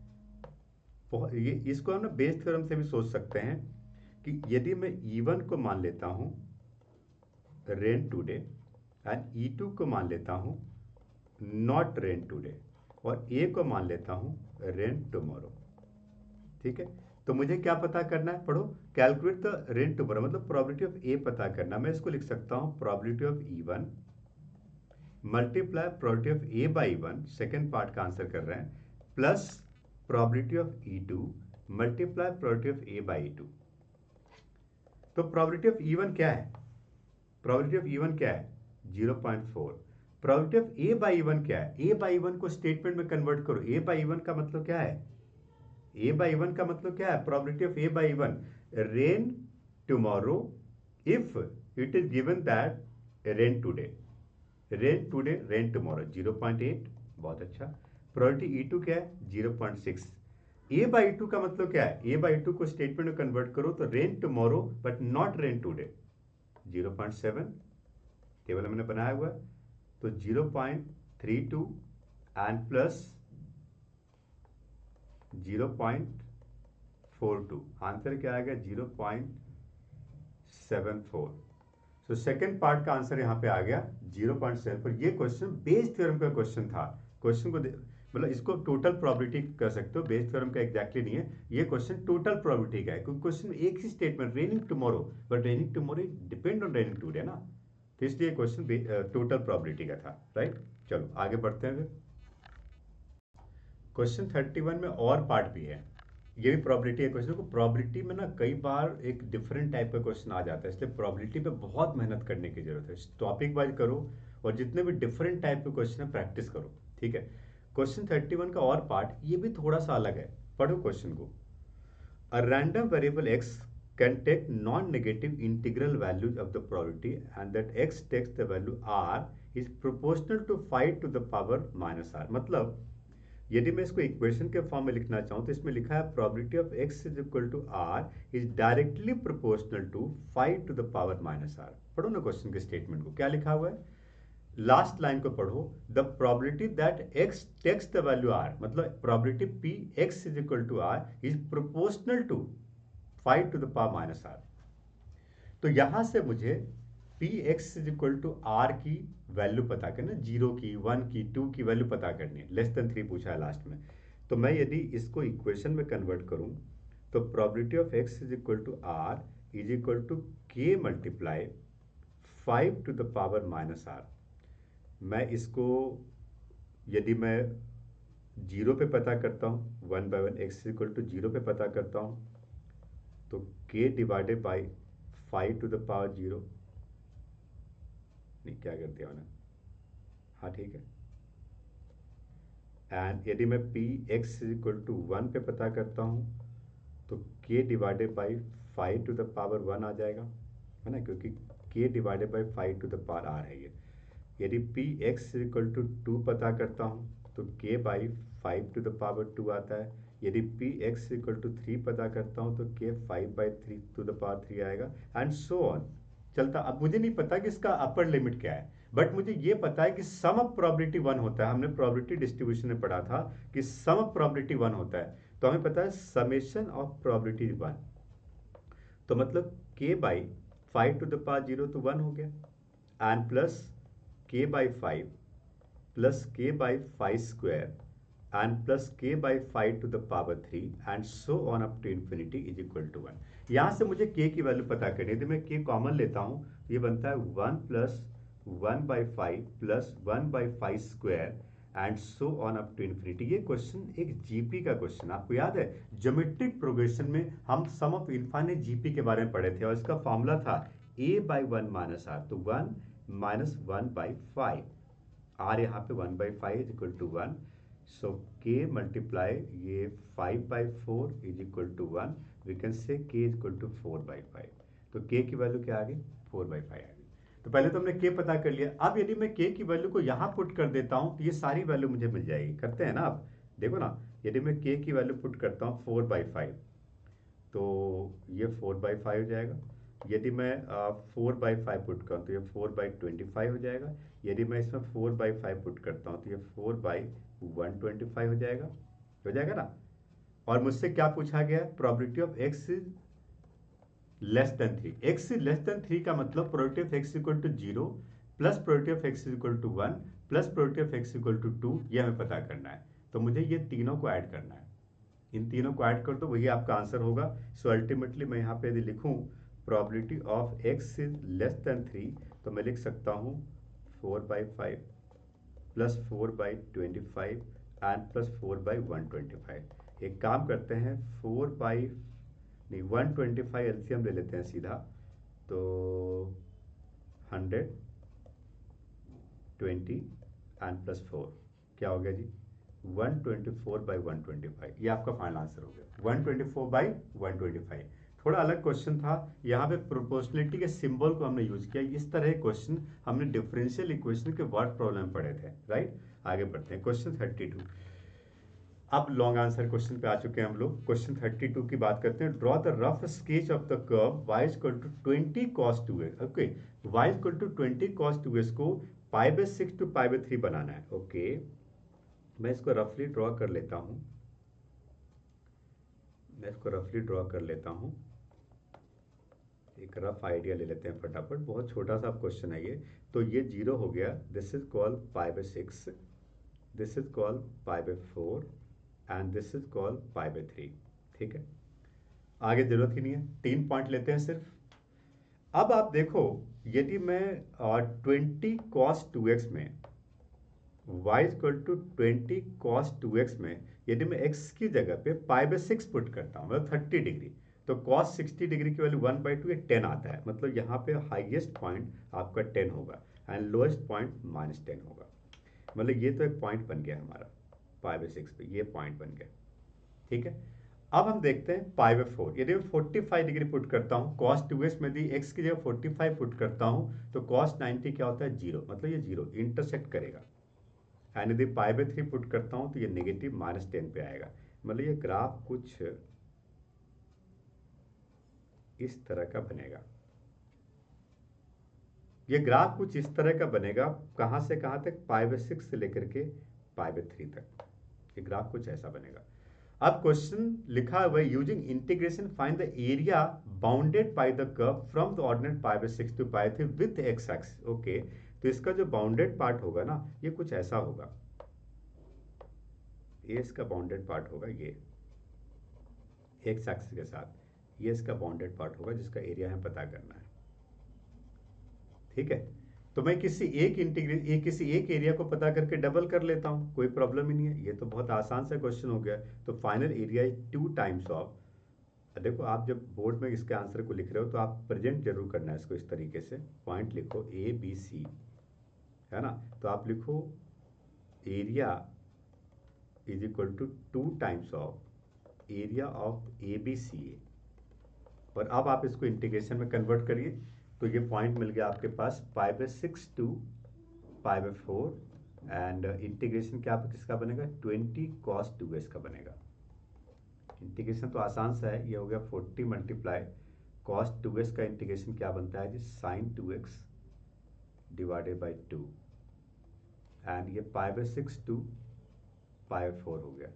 सो this is called 20 and sin 2x में π/4 पुट को sin 90 डिग्री 1 और माइनस ये बन गया √3/2। यही आपका आंसर है। स्क्वायर यूनिट में लिख दो, 20 मल्टीप्लाई 1 माइनस √3/2 स्क्वायर यूनिट, ये आपका एरिया बन गया। ठीक है जी, तो यहाँ पे भी देखो क्वेश्चन को ना स्टेप बाय स्टेप करना था। पहले लिखा था कि ग्राफ बनाओ, स्केच द ग्राफ, तो पहले हमने ग्राफ बनाया। उसके बाद लिखा इस ग्राफ को यूज करके अब एरिया पता करो, तो फिर हमने एरिया पता कर लिया, राइट। ये लॉन्ग आंसर क्वेश्चन था। आगे बढ़ते हैं, क्वेश्चन 33 पे आ गए हम लोग। मैं फिर से कह रहा हूँ, जिस चैप्टर में डिफिकल्टी आ रही है, आप ऑनलाइन मैथ्स के इसी चैनल पे जाइए, प्लेलिस्ट पे जाइए और उस चैप्टर का 1 शॉट वीडियो देखो। और ज्यादा प्रॉब्लम आ रही है, डिटेल देखना है, आप गूगल प्ले स्टोर से ऑनलाइन मैथ्स का ऐप डाउनलोड करो और वहां से chapter wise topic wise video देख लो। या इंपॉर्टेंट क्वेश्चन देखना है बोर्ड एग्जाम के लिए, तो भी प्लेलिस्ट में आपको मिल जाएगा चैप्टर वाइज। थोड़ा और स्टडी करो। अब आगे बढ़ते हैं, 4-5 क्वेश्चन रह गए, फटाफट कंप्लीट करते हैं। क्वेश्चन 33 की बात करते हैं। बहुत छोटा था, मैट्रिक्स का क्वेश्चन है ये। पढ़िए ना क्वेश्चन को क्या लिखा हुआ है, y equal to ax² and plus bx plus c। ठीक है, अब इसमें लिखा हुआ है कि आपके पास 3 पॉइंट है, 2, 15, 4,25 एंड 14,15। ये तीनों पॉइंट में एक्स वाई की वैल्यू पुट करके तीन लीनियर इक्वेशन बनाओ और उसको सॉल्व कर दो मैट्रिक्स मेथड से। बहुत आसान क्वेश्चन मैट्रिक्स का है, बट पहले इक्वेशन बनाना पड़ेगा। तो मैंने 2,15 पुट करता हूँ, तो इसके 2 पुट करते हैं 4a and plus 2b and plus c is equal to 15। ये हमारा फर्स्ट इक्वेशन हो गया। 4,25 पुट करते हैं, तो 4,25 16a and plus 4b and plus c is equal to 25। ये हमारा दूसरा इक्वेशन बन गया। एंड 14,15 पुट करते हैं, तो 14 स्क्वायर है ना 196a and plus 14b and plus c is equal to 15। ये हमारा तीसरा इक्वेशन बन गया। ये तीन लीनियर इक्वेशन है। मैट्रिक्स मेथड से इस लीनियर इक्वेशन को सॉल्व करना है, तो आप क्या करोगे, आप यहाँ पे मैट्रिक्स मेथड से इसको लिखोगे इस तरीके से। क्या लिखोगे, 4 2 1 16 4 1 196 14 c and multiply, sorry c कहाँ से आ गया, 1 1, और यहाँ पे a b c is equal to 15 25 15। तो आपके बन गया A X is equal to B, X is equal to A inverse B. Set pattern का क्वेश्चन है। आप मैट्रिक्स का वीडियो रेफर करिए और वहां पे इसका डिटेल सोल्यूशन निकालिए। अब इस पे मुझे सॉल्व करने वाली कोई बात नहीं है। अल्टीमेटली मैं आंसर लिख देता हूँ, आप सॉल्व करके चेक कर लेना। आंसर आएगा a is equal to -1/2, b is equal to 8 and c is equal to 1। ठीक है। एंड लिखा है लास्ट में एक और क्वेश्चन है, गलती से एक नंबर मिस ना हो जाए। लास्ट में पढ़ो क्या लिखा, also find the equation of the path transfer by the ball. मतलब इस ए बी सी की वैल्यू को गिवन इक्वेशन में पुट कर दो। तो लास्ट क्वेश्चन का आंसर होगा y equal to -1/2 x square and plus 8x and plus 1। आप इसको लिख सकते हो 2y is equal to -x square and plus 16x and plus 2। तो ये आपका फाइनल आंसर होगा, क्योंकि जो गिवन इक्वेशन दिया था ना, गिवन इक्वेशन में एबीसी की वैल्यू पुट करनी थी आपको, राइट। तो ये कई बार ना जल्दीबाजी में क्या करते हैं, बहुत बड़े बड़े क्वेश्चन सॉल्व करते हैं, लास्ट में उसका छोटा सा पार्ट मिस कर देते हैं। यहाँ पे ऑल्सो फाइंड लिखा हुआ है, ये मिस नहीं कर सकते, इसके ऊपर भी आपको ध्यान रखना है। चलिए आगे बढ़ते हैं, क्वेश्चन 34 को देखते हैं। क्वेश्चन 34 एक बहुत अच्छा क्वेश्चन, मैं स्टेप्स बता देता हूँ, लॉन्ग आंसर क्वेश्चन है। क्या लिखा हुआ है आप पढ़िए। एक फंक्शन है f x is equal to mod x cube. जब भी आप किसी मॉडुलस फंक्शन को देखते हो, आप इसको सिग्नम फंक्शन में कन्वर्ट करिए, x cube minus x cube. X cube कब होगा, when x greater than equal to 0, और ये कब होगा, व्हेन एक्स लेस देन 0। अब इस पॉइंट पे आप एक्स इक्वल टू 0 पे डिफरेंशिएबिलिटी चेक करो। पहले क्या चेक करो, डिफरेंशिएबिलिटी। आप यहाँ पे L S D and R S D पता करो। यदि L H D R H D equal आ गया तो ये फंक्शन डिफरेंशिएबल होगा, और इसमें एफ डैश एक्स की वैल्यू जो आएगी वो आएगी 3x square, x is greater than equal to 0 पे, and -3x square when x is less than 0। Differentiate कर दिया हमने फंक्शन को अगेन, क्योंकि एफ डबल डैश एक्स की बात की गई थी। तो एफ डबल डैश करने के लिए फिर एफ डैश को और एक बार डिफरेंशिएट करना है। तो आप यहाँ पे फिर से चेक करिए कि इसका L H D and are H D equal है कि नहीं। फिर से L H D R H D find करो, फिर से किस पे, 3x square minus 3x square पे। कौन से पॉइंट पे, x इक्वल टू 0 पे। फिर से इक्वल आएगा, तो फिर आप एफ डबल डैश पता करो, क्योंकि क्वेश्चन में प्रूव दैट लिखा है, तो डेफिनेटली ये डिफरेंशिएबल होगा। बट चेक जरूर करना है। ये पार्ट मैं यहाँ पे स्किप कर रहा हूँ, आपको ये पार्ट करना है step by step. F double dash x की वैल्यू आएगी 6x कब, when x greater than equal to 0 होगा, और -6x कब, when x is less than 0 होगा। क्वेश्चन क्या था, पढ़ो। Prove that f double dash exist for all real x and find it. कर लिया हमने फाइंड, यही इसका आंसर है। बट दो स्टेप हमने स्किप किया, L S T R S T का, वो दोनों पार्ट पे जरूर करना है आपको। ये लॉन्ग आंसर क्वेश्चन था। क्वेश्चन 34 में एक और पार्ट भी है। ये क्वेश्चन आपने किया हुआ है, आपने आई थिंक एनसीईआरटी में किया होगा, सारे रेफरेंस बुक में ये क्वेश्चन होता है। सेट पैटर्न का क्वेश्चन है। आपसे कहा जा रहा है 1 plus d y d x whole square, higher order derivative का क्वेश्चन है। तो आप एक काम करिए, आपके पास है, मैं सॉल्व करके दिखा देता हूँ, x minus a whole square plus y minus b whole square equal to c square. आप यहाँ पे करिए डिफरेंशिएट, क्योंकि मुझे पहले डी वाई डी एक्स पता करना है। तो ये बन जाएगा 2 times of x minus a and plus 2 times of y minus b multiply d y by D x is equal to 0। यहाँ से d y by D x की वैल्यू आपको मिल गई minus of x minus a divided by y minus b. So we got the value of d y by D x. अब इसको दोबारा differentiate करो क्योंकि मुझे d two y by d square भी चाहिए। Okay, so d two y by d square को मैं यदि क्वेश्चन टूल से डिफरेंशिएट करता हूँ तो y minus b multiply 1, x minus a का डेरिवेटिव 1 हो जाएगा, minus x minus a multiply d y by D x and divided by y minus b whole square. इसको मैं थोड़ा सा सिंप्लीफाई करना चाहूँगा, तो d two y by d square की जो वैल्यू आएगी वो माइनस में, यदि मैं एलसीएम ले लेता हूँ, डी बाई डी एस की वैल्यू पुट कर देता हूँ यहाँ पे, तो y minus b minus d by d s की वैल्यू ये प्लस आ जाएगा x minus a whole square and divided by y minus b divided by y minus b whole square. इसको और सिंप्लीफाई करते हैं तो d two y by d s square की वैल्यू माइनस, और ये बन जाएगा Y minus b whole square plus x minus a whole square divided by y minus b to the power 3। So d2y by ds square can be written as minus c square divided by y minus b whole cube। ये बन गया d2y by ds square। So dy by ds मिल गया, d2y by ds square मिल गया। अब इन दोनों value को यहाँ पुट कर दो, क्या दिक्कत है, यहाँ पुट कर दो दोनों वैल्यू को। नाउ पुट कर दो, क्या बना 1 plus dy by ds whole square करते हैं तो x minus a whole square by y minus b whole square to the whole power 3/2 divided by d two by d square है minus c square by y minus b whole cube. Simplify करते हैं इसको simplify करते हैं, LCM लो तो ये फिर से सी स्क्वायर आ जाएगा, c square by y minus b whole square to the power 3/2 divided by minus c square by y minus b whole cube. ठीक है, तो ये बन गया c to the power 3, denominator cancel हो गया, minus c square equal to minus c. तो आपने देखा आंसर क्या आ गया, माइनस सी। क्वेश्चन क्या था कि प्रूव करो कि it is independent of a and b. Of course answer minus c आ गया। माइनस सी क्या है, independent of a and b है। पूरा कैलकुलेशन मैंने करके आपको दिखा दिया। सेट पैटर्न का क्वेश्चन है, कई जगह इसके सॉल्यूशन आपको मिल जाएंगे। चलो अगला क्वेश्चन 35 पे आते हैं। Find the shortage distance, formula based question है। शॉर्टेज डिस्टेंस आपको पता है, आप जब भी दो लाइंस की बात करते हो आप उस पर पता कर लेते हो a1 वेक्टर क्या है, आप पता कर लेते हो a2 वेक्टर क्या है, आप पता कर लेते हो b1 वेक्टर क्या है, आप पता कर लेते हो b2 वेक्टर क्या है। ठीक है, a1 वेक्टर आपके पास क्या है, minus i cap minus j cap minus k cap. a2 vector आपके पास क्या है, 3 i cap plus 5 j cap and plus 7 k cap. फिर आपके पास b1 वेक्टर क्या है, 7 i cap minus 6 j cap and plus k cap. फिर आपके पास क्या है, i cap minus 2 j cap plus k cap.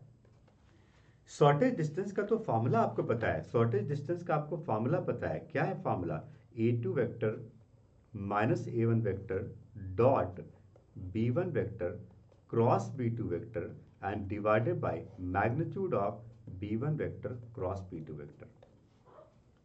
तो आपको ये स्टेप्स फॉलो करना है। आपको हमने डिस्कस किया था, दोबारा सुनो।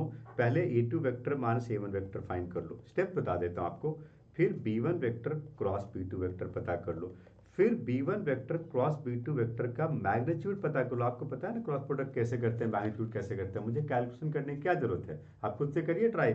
उसके लास्ट में आप a2 vector minus a1 vector का डॉट प्रोडक्ट पता करिए b1 vector cross b2 vector के साथ, और इसके लास्ट में फॉर्मूला अप्लाई कर दो।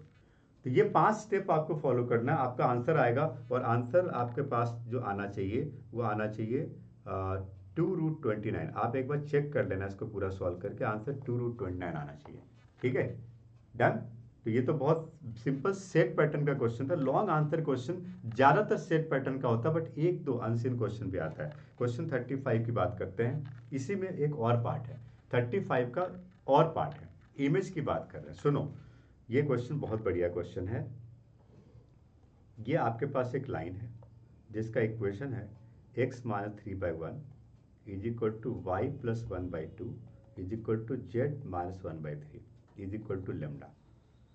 और आपके पास एक पॉइंट यहाँ पे P है जिसका कोऑर्डिनेट है 1 2 1। लिखा जा रहा है कि find the image of the point with respect to the line, also find the equation of the line joining the given point and the image. तो पहले फर्स्ट पॉइंट को देखते हैं, मुझे इमेज पता करना है।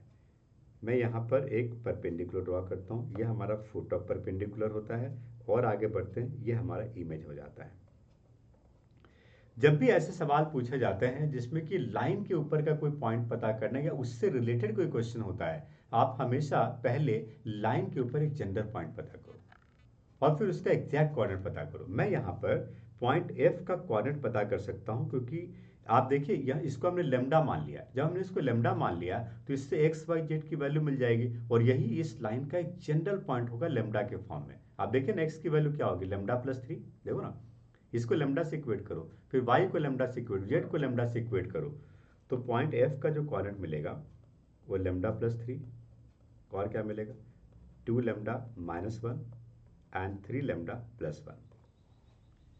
अब परपेंडिकुलर के कॉन्सेप्ट से मुझे लेमडा पता करना है। आप यहाँ पर देख सकते हो कि लाइन पी एफ और लाइन एल दोनों परपेंडिकुलर है, तो मैं यहाँ पे लिख सकता हूँ कि direction ratios of P F. P F का डायरेक्शन सबट्रैक्ट कर दो एफ एंड पी को, लेमडा प्लस 3 माइनस 1 हो जाएगा lambda plus 2, lambda minus 1 minus 2 lambda minus 3 and 3 lambda. ये हो गया direction ratio of P F. And direction ratios of line l तो क्वेश्चन में दिया गया है 1 2 3। अब चूंकि ये दोनों perpendicular, since p f is perpendicular to line l, तो इन दोनों का डॉट प्रोडक्ट 0 हो जाएगा। L plus 2 multiply 1 plus l minus 3 multiply 2 and plus 3 lambda multiply 3 is equal to 0।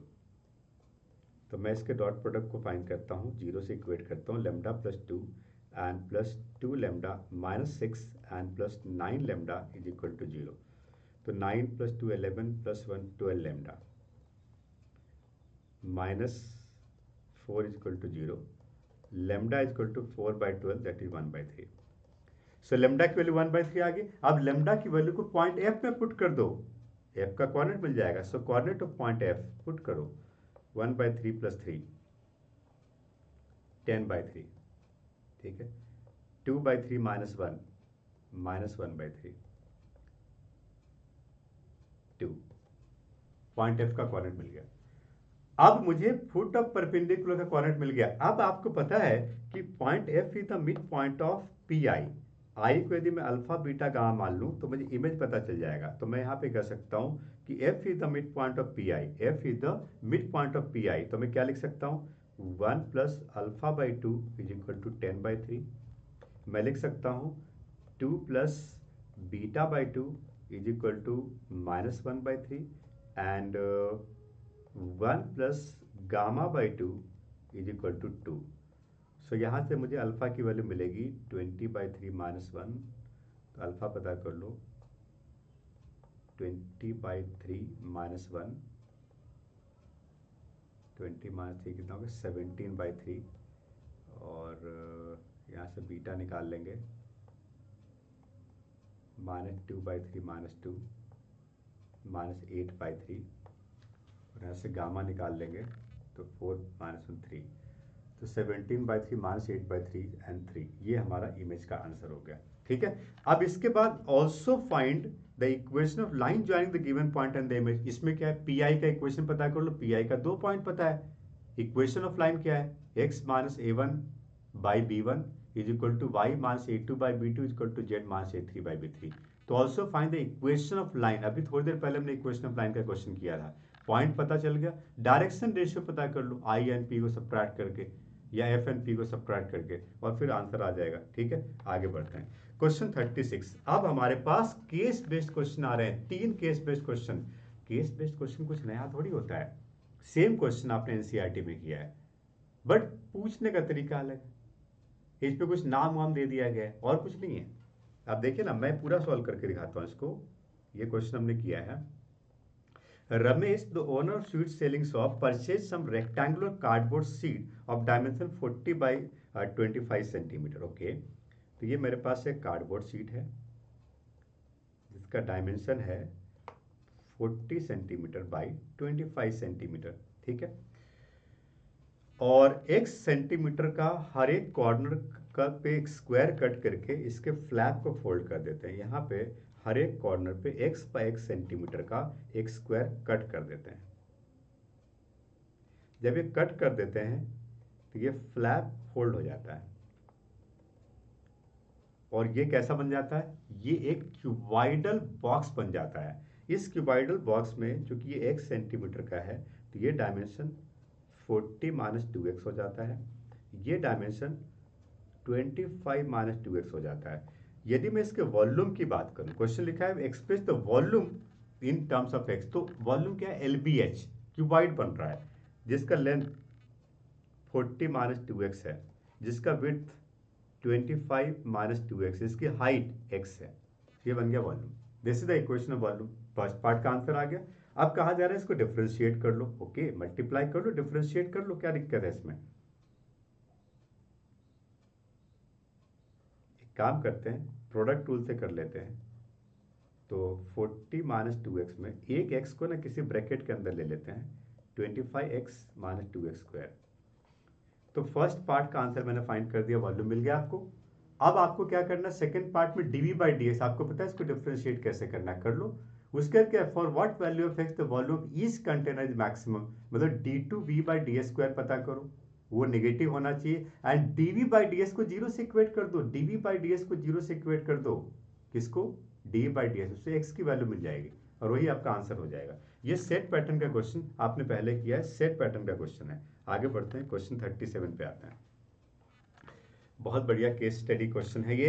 N organization conducted bike race, अब ये रिलेशन फंक्शन का question है, बहुत इंटरेस्टिंग, बहुत अच्छा। इसी तरह का सिमिलर क्वेश्चन हमने पहले भी कहीं ना कहीं जरूर किया है, बट पूछने का तरीका थोड़ा अलग है, लेंदी है। आप देखिए ना, दो ग्रुप है आपके पास, एक बॉय एक गर्ल। मैं इसको थोड़ा मार्क कर देता हूँ, आपको समझ में आ जाएगा। एक बॉय का ग्रुप है B1 B2 B3, एक गर्ल का ग्रुप है G1 G2, 2 girls and 3 boys हैं। बहुत अच्छा है। मैं सीधा क्वेश्चन पे आता हूँ, आप पढ़ लो क्वेश्चन को एक बार। 250 पार्टिसिपेंट है, 2 डिफरेंट कैटेगरी है and category 1 and 2 B and G के फॉर्म में लिखा गया है। B for boys and G for girls है। Ravi decides to explore these sets for various types of relation function. On the basis of the above information, answer the following question. Okay, first question. Ravi wishes to form all the relations possible from B to G. How many such relation is possible? मैंने formula आपको बताया था, number of relation का formula होता है, क्या होता है जी, 2 to the power mn। m का मतलब number of element in set 1 और n का मतलब number of element in set 2, तो क्या हो गया, 2 to the power 6, that is 64। First question का आंसर 64 हो गया। सेकंड क्वेश्चन है, write the smallest equivalence relation on G. G के ऊपर स्मॉलेस्ट इक्विवेलेंस रिलेशन पता करना है। इक्विवेलेंस रिलेशन में दो ही एलिमेंट आएंगे, G1 G1 आएगा और G2 G2 आएगा, क्योंकि जी के ऊपर रखना, बी को से मतलब नहीं है। तो smallest equivalence relation of G क्या आएगा, G1 G1 comma G2 G2। ओके, तीसरा क्वेश्चन, Ravi defines the relation B to B R1। बहुत बढ़िया। Write the minimum order pairs R1 so that it becomes reflexive but not symmetric. बहुत बढ़िया question है। रिफ्लेक्सिव बट नॉट सिमेट्रिक, आपको पता है रिफ्लेक्सिव होना चाहिए बट नॉट सिमेट्रिक होना चाहिए। फर्स्ट पार्ट ए का जो आंसर होगा, आप देखना क्या होगा। हमने कहा B1 B2 तो आपके पास है ही, और B2 B1 भी आपके पास है ही। आपको रिफ्लेक्सिव बनाने के लिए B1 B1 रखना है, B2 B2 रखना है एंड B3 B3 रखना है, रिफ्लेक्सिव बनाने के लिए, ठीक है। नॉट सिमेट्रिक होना चाहिए। नॉट सिमेट्रिक के लिए क्या है, B1 B2 B2 B1 है, एक और ले लो कोई, B2 B3 ले लो। अब ये जो रिलेशन आप देख रहे हो, ये रिफ्लेक्सिव है बट सिमेट्रिक नहीं। सिमेट्रिक क्यों नहीं है, क्योंकि मैंने B2 B3 ले लिया, तो B3 B2 तो नहीं है। तो फर्स्ट पार्ट का आंसर आ गया, reflexive but not symmetric. Second part क्या है, reflexive and symmetric but not transitive, इसको भी ले लो। क्या लोगे, B1 B2 तो होना ही चाहिए, पहले से दिया हुआ है। B2 B1 तो होना ही चाहिए, पहले से दिया गया है। अब आप क्या लोगे, B1 B1 किसके लिए, क्योंकि रिफ्लेक्सिव होना है, B2 B2 क्योंकि रिफ्लेक्सिव होना है, B3 B3 क्योंकि रिफ्लेक्सिव होना है, और क्या है सिमेट्रिक भी होना है। सिमेट्रिक होने के लिए B1 B2 के साथ B2 B1 है, B2 B3 के साथ एक और ले लो B3 B2। अब ये रिलेशन आप ध्यान से देखना, ये सिमेट्रिक है क्योंकि B2 B3 के साथ B3 B2 है, एंड B1 B2 के साथ B2 B1 है, बट ये ट्रांजिटिव नहीं है। क्यों नहीं है? क्योंकि B1 B2 B2 B3 के साथ B1 B3 नहीं है, तो ट्रांजिटिव नहीं है, सो नॉट ट्रांजिटिव हो गया। क्वेश्चन क्या था, पढ़ो। Write the minimum order pair of added to R1। R1 में और क्या क्या ऐड किया जाए जिससे कि first part reflexive but not symmetric आ गया, and second part reflexive symmetric but not transitive आ जाए। छोटा सा क्वेश्चन था, बहुत सिंपल, और मिल गए 4 नंबर। केस बेस्ड क्वेश्चन कोई डिफिकल्ट थोड़ी होता है, तो ये हमने केस बेस्ड क्वेश्चन किया। The last case based question is from the probability. Probability में बहुत केसेस बनाने पड़ते हैं, ये बड़ा खतरनाक क्वेश्चन होता है। बट आपको याद है हमने बहुत सारे क्वेश्चन बैग और बॉल्स वाले किए थे कि एक बैग के अंदर इतने रेड इतने ब्लैक बॉल हैं। ये क्वेश्चन लगभग वैसा ही है, बट क्या बॉल्स की जगह पे इसने पैरेट एंड ऑल को ले लिया है, कुछ अलग नहीं है।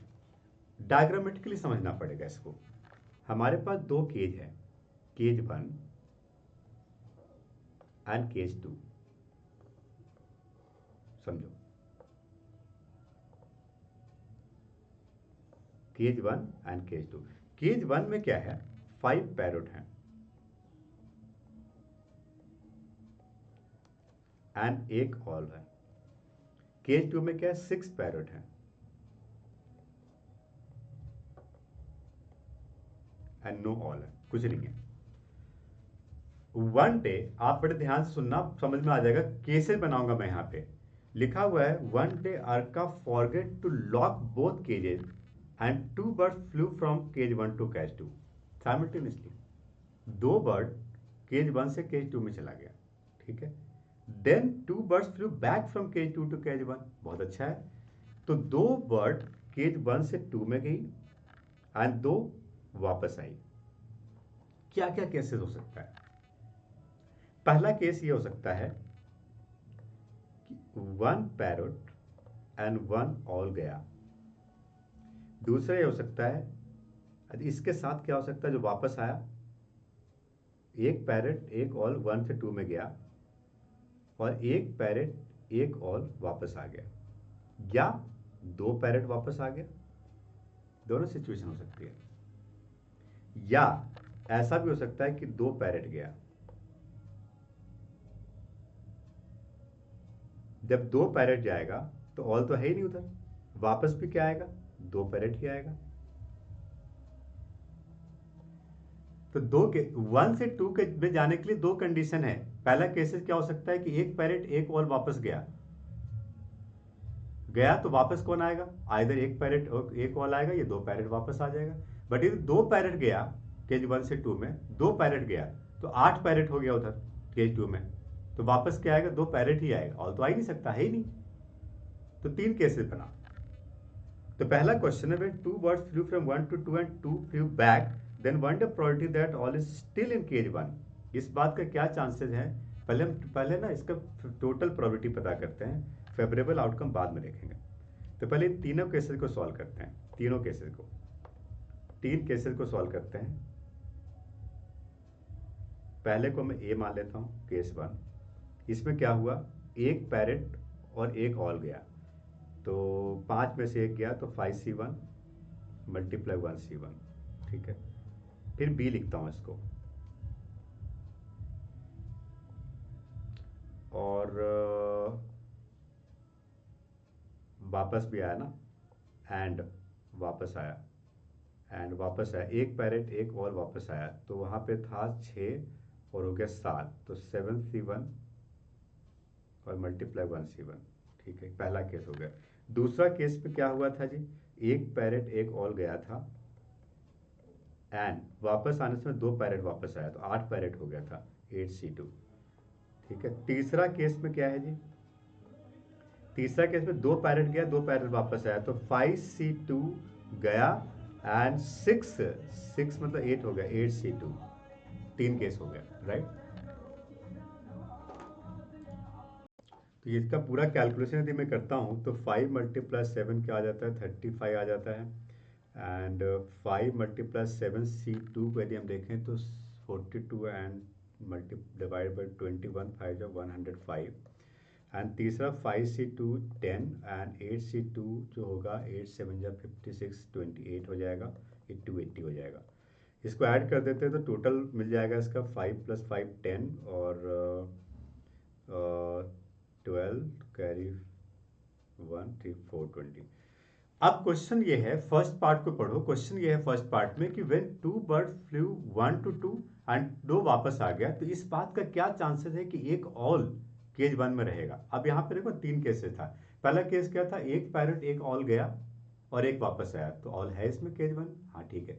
दूसरा केस क्या, एक पैरेट एक ऑल गया बट 2 पैरेट वापस आया, तब नहीं रहेगा इसमें, केज 1 में ऑल नहीं है। बट तीसरे केस में 2 पैरेट गया 2 पैरेट वापस है, इसमें भी आएगा। मतलब फर्स्ट एंड थर्ड केस में जो हमने ए एंड सी लिया है यहाँ पे, इसमें ये इसका फेवरेबल आउटकम होगा। तो फाइनल इसकी जो प्रोबेबिलिटी होगी वो आएगी 35 + 280 and divided by 420, favourable outcome by total outcome. यदि मैं इसको ऐड करता हूँ तो ये बनता है 5 315 बाई 420, कैंसिल किया जाए तो 105 4 जा एंड 3 जा, तो ये 3/4 आ गया। तो फर्स्ट पार्ट का आंसर हो गया 3/4। सेकेंड पार्ट बहुत सिंपल सा क्वेश्चन, बेस थ्योरम का है, बहुत आसान है। सेकेंड पार्ट आप पढ़िए, when 2 birds flew from 1 to 2 and 2 from 1 to 2 to 1, तो ये टोटल प्रोबेबिलिटी हम फाइंड कर चुके हैं, 420 द टोटल प्रोबेबिलिटी। अब क्वेश्चन लिखा है कि what is the probability that 1 parrot and 1 all flu from 1 to 2। इस बात का क्या चांसेस है कि 1 पैरेट 1 से 2 में जाएगा। बहुत अच्छा, मतलब आप फर्स्ट केस की बात कर रहे हो, उसको इवन मान लो। तो ये क्वेश्चन बेस थ्योरम का सेकंड पार्ट का जो आंसर होगा ये 1/9 होगा। आप इसको पूरा सॉल्व करना और इसका आंसर पता कर लेना, आंसर इज 1/9। आप इस पूरे वीडियो में देखें, सैंपल पर मैंने पूरा सॉल्व किया आपके लिए।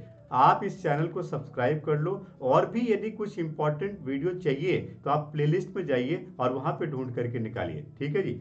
तो बहुत अच्छा, thank you so much for watching this video. और इस तरह के और भी एक से एक बढ़ वीडियो देखने के लिए आप कमेंट बॉक्स पे कमेंट जरूर कीजिए। आप बताइए कि वीडियो आपको कैसा लगा और किस तरह के आप इंफॉर्मेटिव वीडियो चाहते हैं। Okay, thank you so much.